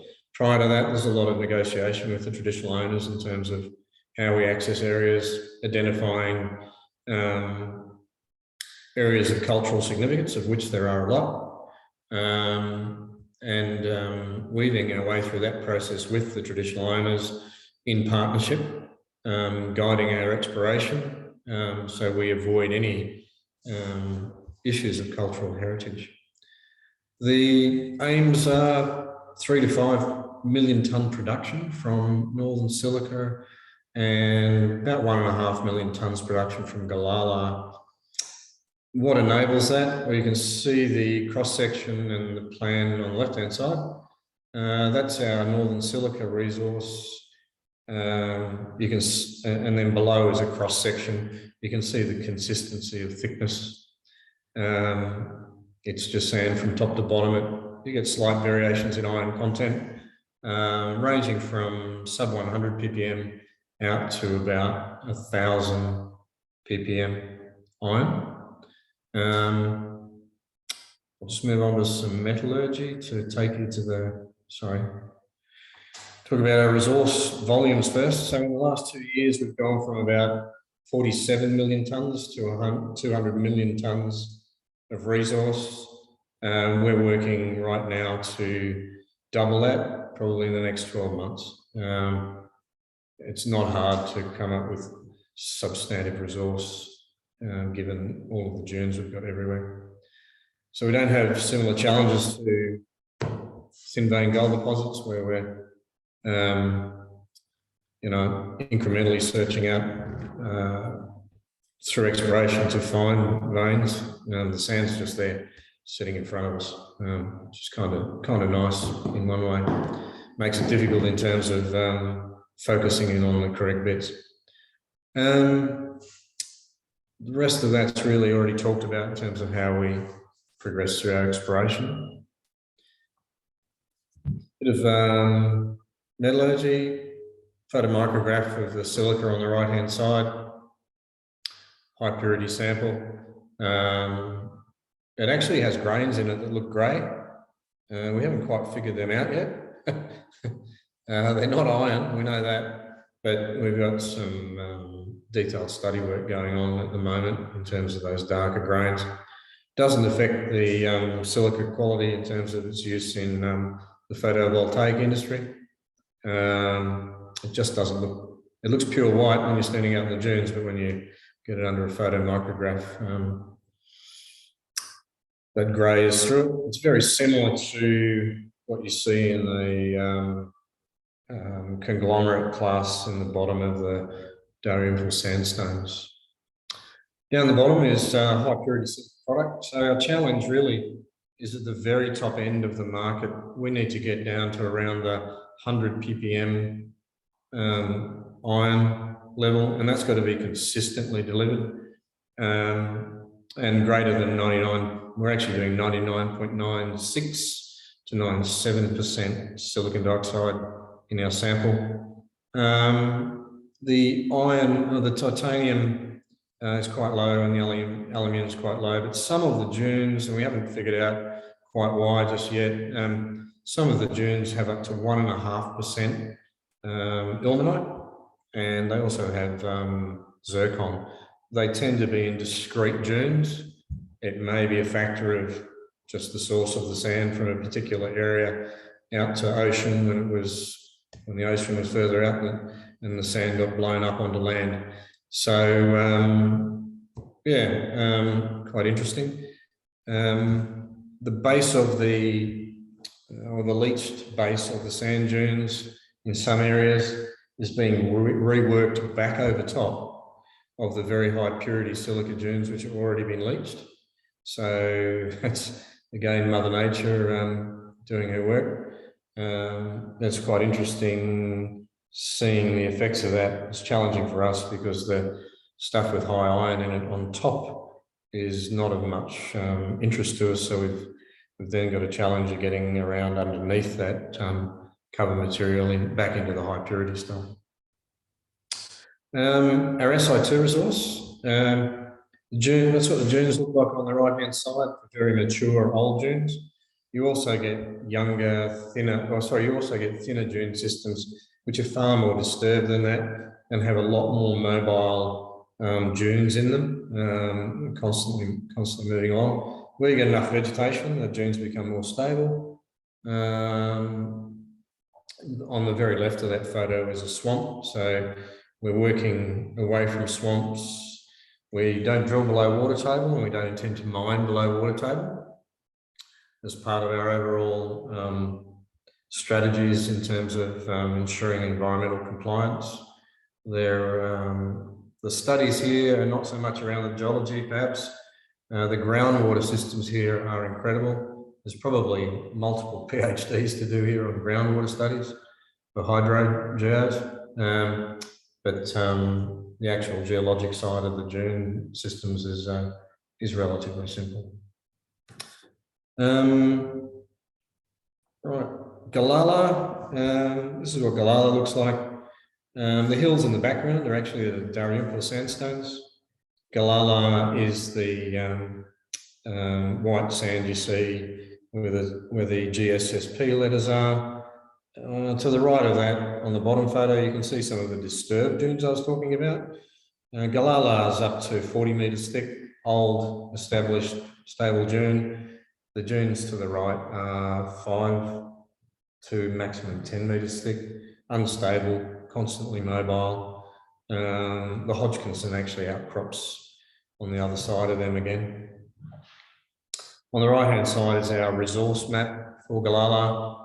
You can see that we're wandering through and picking out the best zones, and we're avoiding areas of thick vegetation as we're doing that.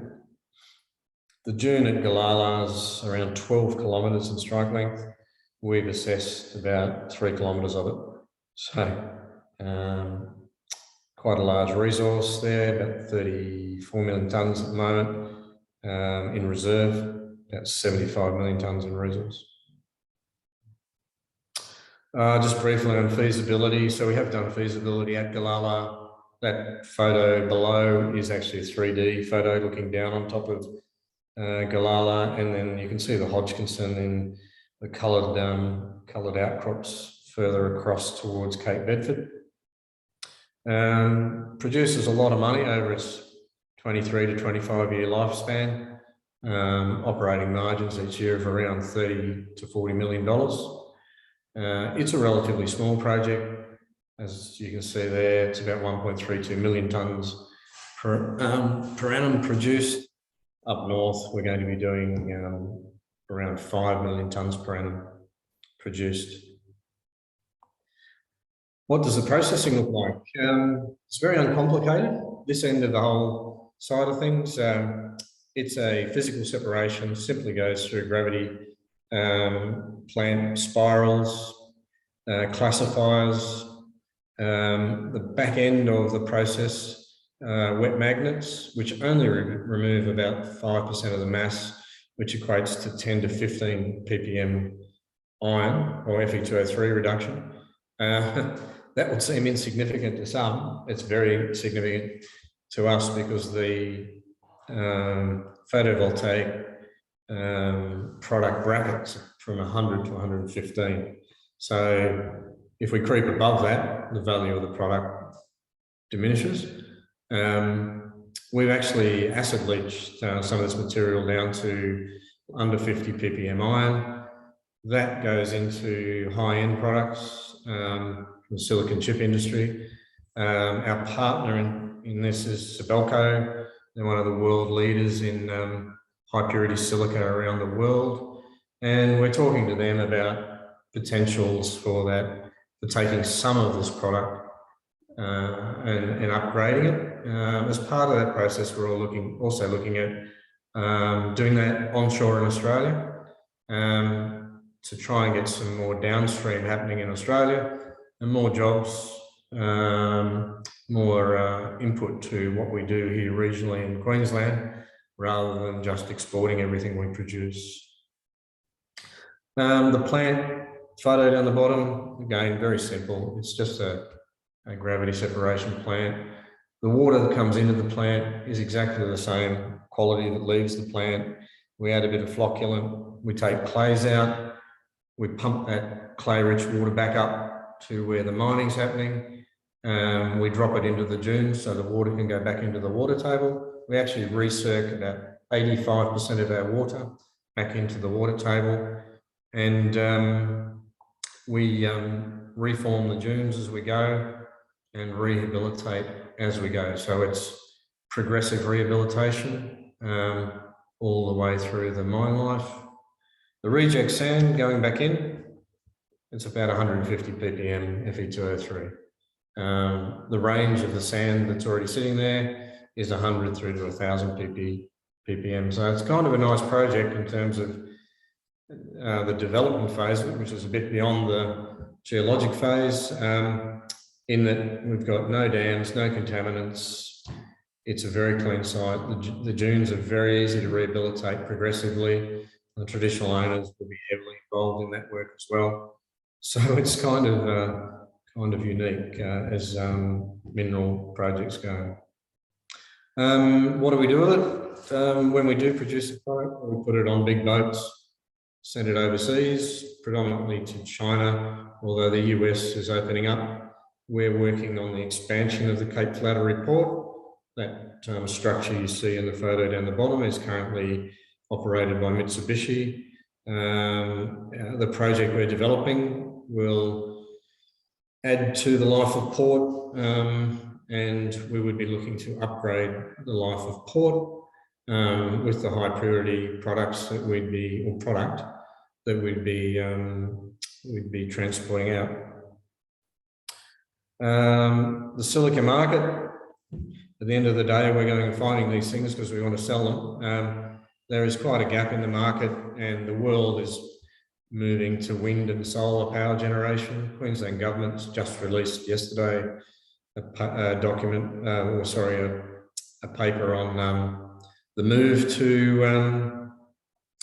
to power which is fired by renewables and critical minerals and anything other than coal, aiming to be shutting down coal plants by 2032, which is pretty ambitious. But anyway, that's what's been tabled. So wind and solar are leading the charge. Obviously, hydrogen's coming into it, but there's a huge demand for this high purity silica. What are we going to produce? Well, everyone's producing solar panels right now. You can see the demand is predominantly in Asia. We need to try and get some of that back on shore and start producing things domestically here if we can, and create jobs in this country for people following behind us. The glass that you see held in the hand there is actually a photovoltaic cell. It's a photovoltaic window. That's the next game changer. So seeing all the panels in windows in city apartments and office blocks changed out for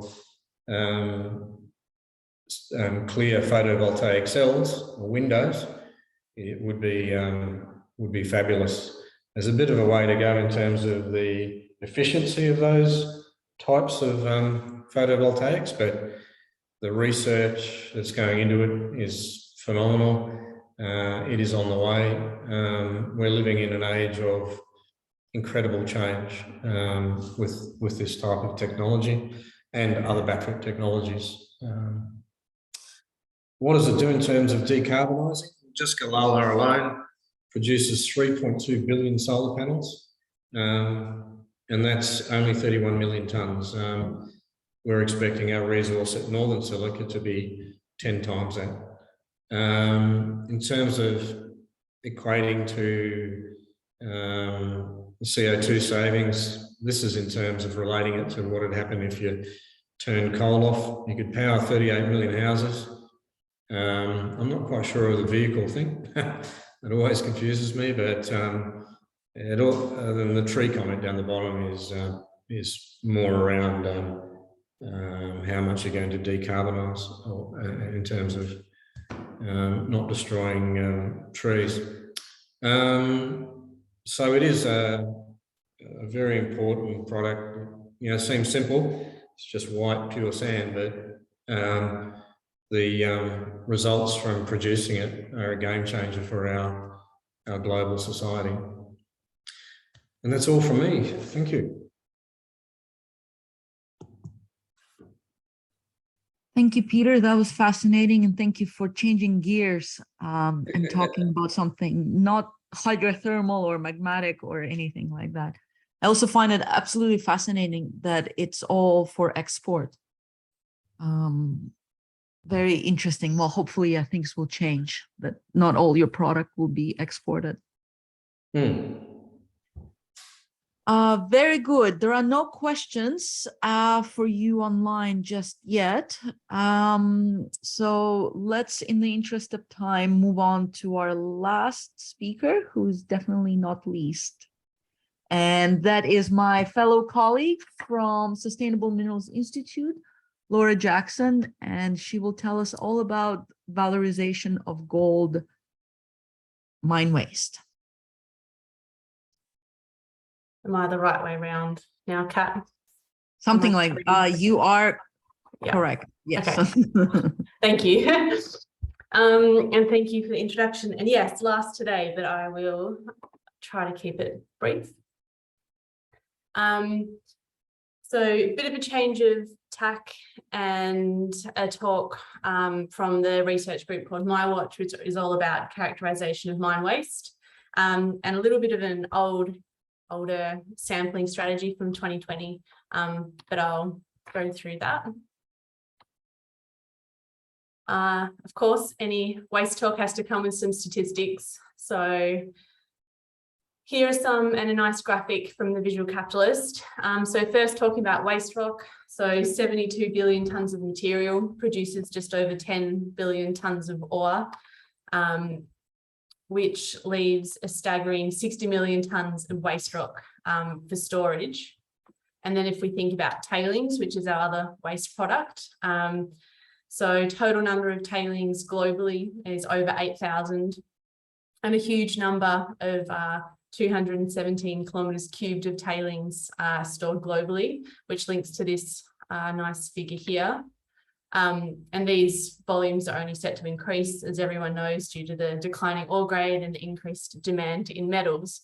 But if you look at this figure on the right here, the second contributor to tailings specifically is gold, which is where Horn Island and this talk falls.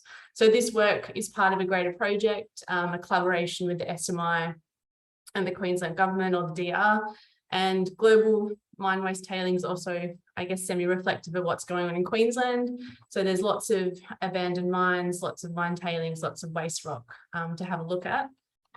And this project runs in 3 streams. So stream 1 is our first pass investigation, go to a site, have a look, take some samples in a quick snapshot, see what's there. If stream 1 sites prove fertile and there's significant grade of whatever commodity we're after, it goes into a stream 2 site, and this is where we have some PhD students really have a bigger depth in look into mineralogy, texture, mineral chemistry, and so on. And then stream 3 is all about processing. It's all well and good to know that there's something in the waste to reprocess, but this is stuff that was thrown out on round 1, so it's already a bit more difficult to extract. So cool stuff going on in that space. And this is where we are so far. So the program started in 2020 and we're up to about 25 different sites, different materials, different commodities. But today, all about Horn Island, and thank you, Courtney, for the lovely introduction into the geology, because I actually took that out thinking Alice Queen might have a talk. So think back to the first talk and set your mind into that setting. The mine itself is on the east side of the island. And as you can see, it's quite close to the reef. It's an extensive line of open pits, mine waste dumps, or stockpiles, processing water, and within a kilometre of the reef there. So there's been remediation from the government when it was handed over in 1990 that includes cleaning up the site, so removing equipment. The tailings in the sulfide ponds have been encapsulated, some of the waste rock dumps have been encapsulated, and so on and so forth.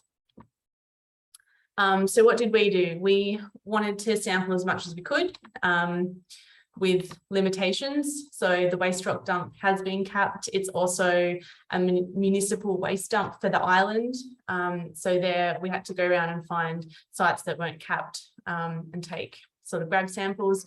We looked at the low grade ore stockpile, huge amounts and huge array of waste types, rock types in there, huge size from big rocks from 2-3 meters and then down to hand samples. So we did our best to select a range of samples there. We looked at the tailings that aren't in the tailings dam. So it spills into the process water dam, so uncovered and accessible. So we hand augured down there on the water's edge. And the dam wall at this site, we sampled along there, and I guess colloquial knowledge is that the dam wall was built out of grade material at the time, or mineralized material. So that's a source of AMD down to the reef there. As a classifier, this work was 2020. Since then and post our work, Alice Queen, who also are interested in the area, did go back and did some significant deeper drill holes into the waste dump following our work, which is awesome. That's exactly what this program's all about. So if you're interested, go look at some of their reports. But today we'll jump to the results from our simple sampling. So this is just the bulk assay results, a select few. You can see arsenic, copper, lead, zinc, relatively high, but the gold grade was reasonable, up to 33.7 ppm in the waste, and an overall of waste rock tailings all combined an average of 2.2 ppm. And copper up to a maximum of 5,000, and lead up to 9,550, and zinc 8,160, and all ppm for those. So both gold and base metal mineralization in the waste that we were sampling. If we have a look at the different types of waste that we looked at in the different areas, the highest potential was in the waste rock, followed by the low grade or stockpile, the dam wall, and then the tailings. So just looking at waste, the dam wall has a maximum of 17.8 ppm, which I thought was interesting, seeing it's a structural figure, and an average of 2.6. The stockpile, as you would think, 17.6 ppm, and a little bit of a higher average there. Tailings, quite a low gold assay for the bulk, but these tailings have been separated. There was a sulfur stage in their processing, and the sulfide material is stored elsewhere, and we didn't sample that. So this is essentially just the barren tailings at this site. And the last one here, the waste rock, maximum of 33.7 ppm and average of 9 ppm gold in the waste rock. So in terms of fertility of a few samples, definitely interesting work. And this is I guess, glory sample that we shared in our group chat as to guess the grade of a rock that went round. Yeah, so high gold, silver are the base metals present. To have a look at some associations, and it will make sense later, but here gold is associated with both sulfur and somewhat with arsenic.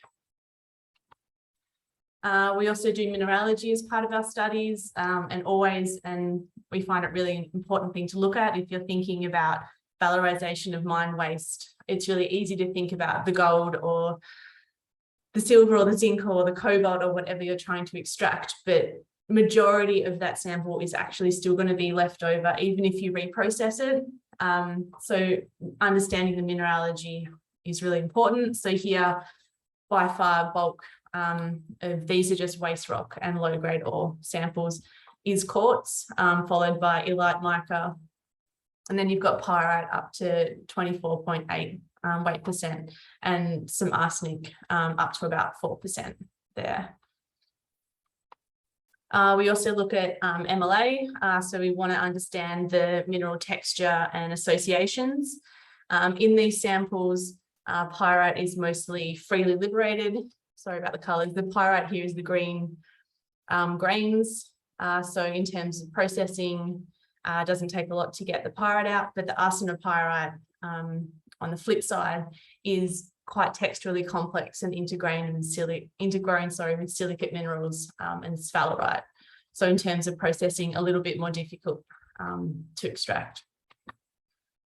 Other things we have a look at is the mineral chemistry. So these are some initial results of pyrite from laser ablation.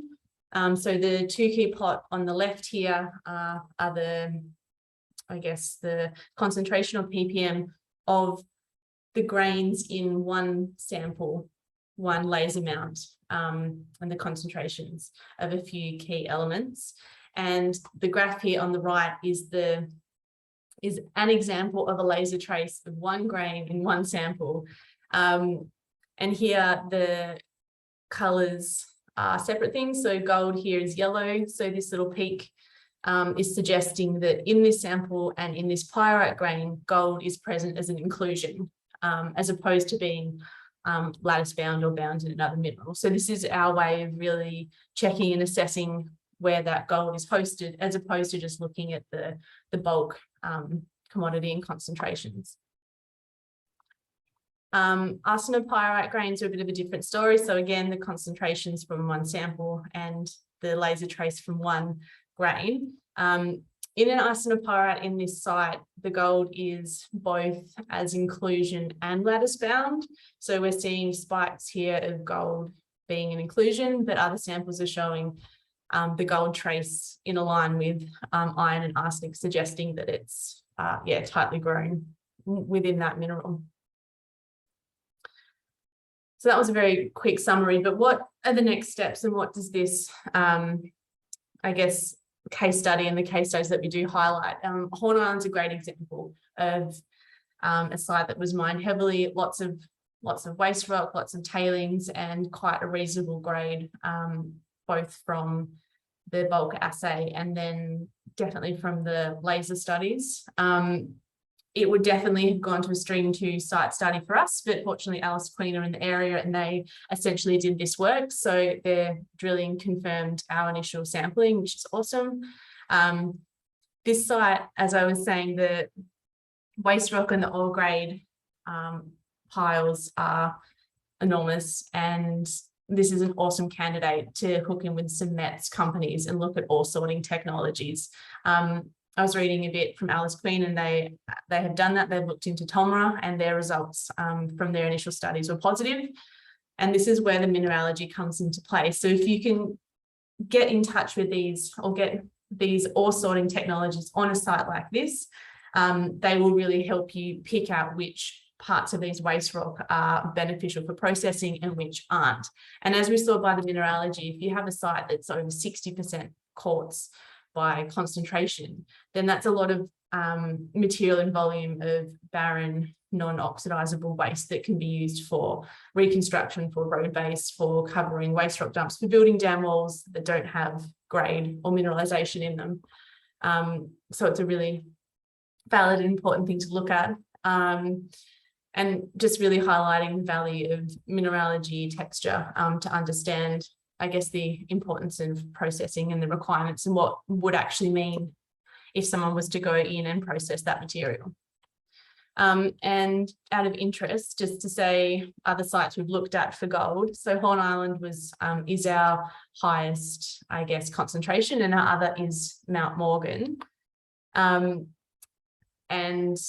to have a quick look at those in the sample numbers far exceeds other sites we've looked at. And what's really interesting is that Mount Morgan, this was a slag sample, but they're looking at processing the tailings. There's already a company in there doing that. And another one processing tailings for gold is Tick Hill.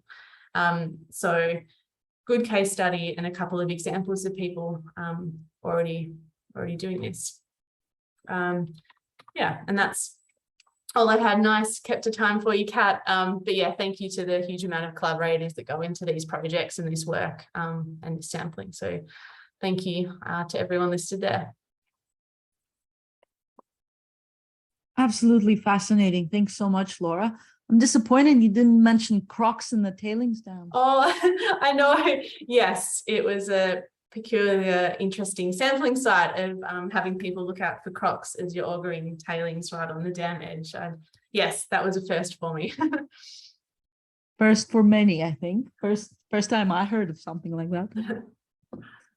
That is fantastic. Well, this definitely concludes our formal part of the webinar. I'll share my screen to, oh, where is it? Because the, how do I do this? No, that's not how I do this. Yes, I would like to, sorry, as I'm fumbling, would like to thank all of the presenters and all of the attendees for tuning in. We are wanting to advertise the next seminar that has already been determined. I just don't see how to share my screen, the option. Anyways, maybe I don't need to share my screen. No, I do need to. So the next seminar is October 27th, and it will be on industry innovation. And also there is another event that is being organized by the Department of Resources, and that's Digging Deeper 2022 sort of conference or symposium on the 7th and the 8th of December here in Brisbane.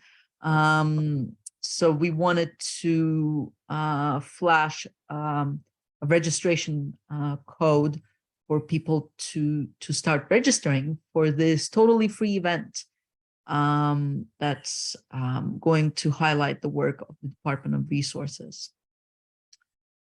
Evan, do you have anything to add? And what is usually the convention? Do we start promoting attendees to panelists to kind of start talking a bit more? Oh no, we can't hear you, or at least I can't. I can't hear either, Kat. No.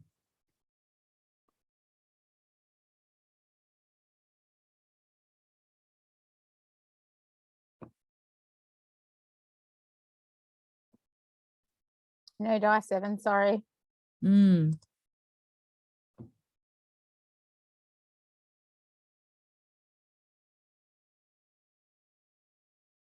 Nope.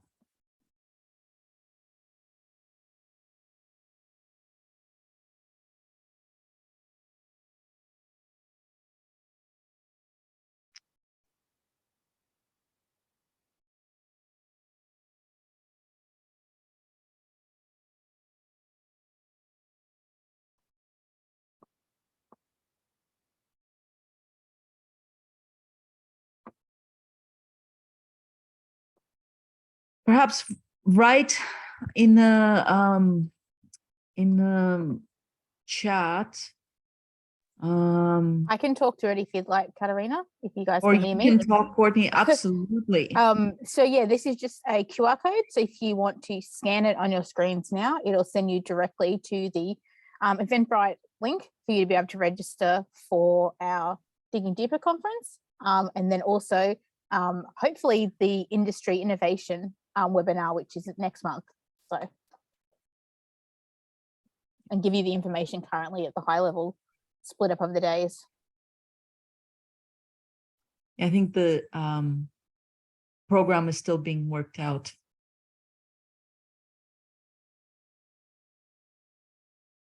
Are there any questions for any of the panelists?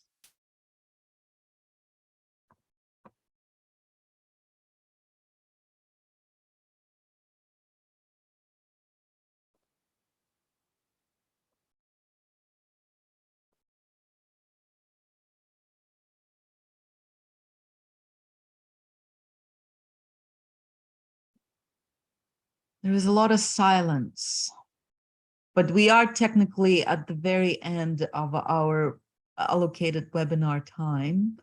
Not that we never happened that it goes over time, but still, everyone is being very quiet.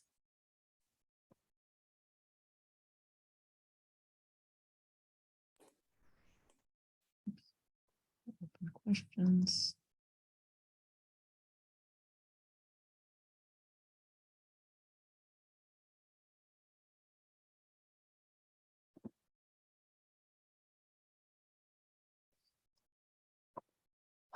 Well, on this note, should we consider this as a successful webinar and call it a day? Sounds good to me, Katerina. All right, thanks, Dom. And did you deal with all your crises? Yeah, there was a significant switch problem I had to solve.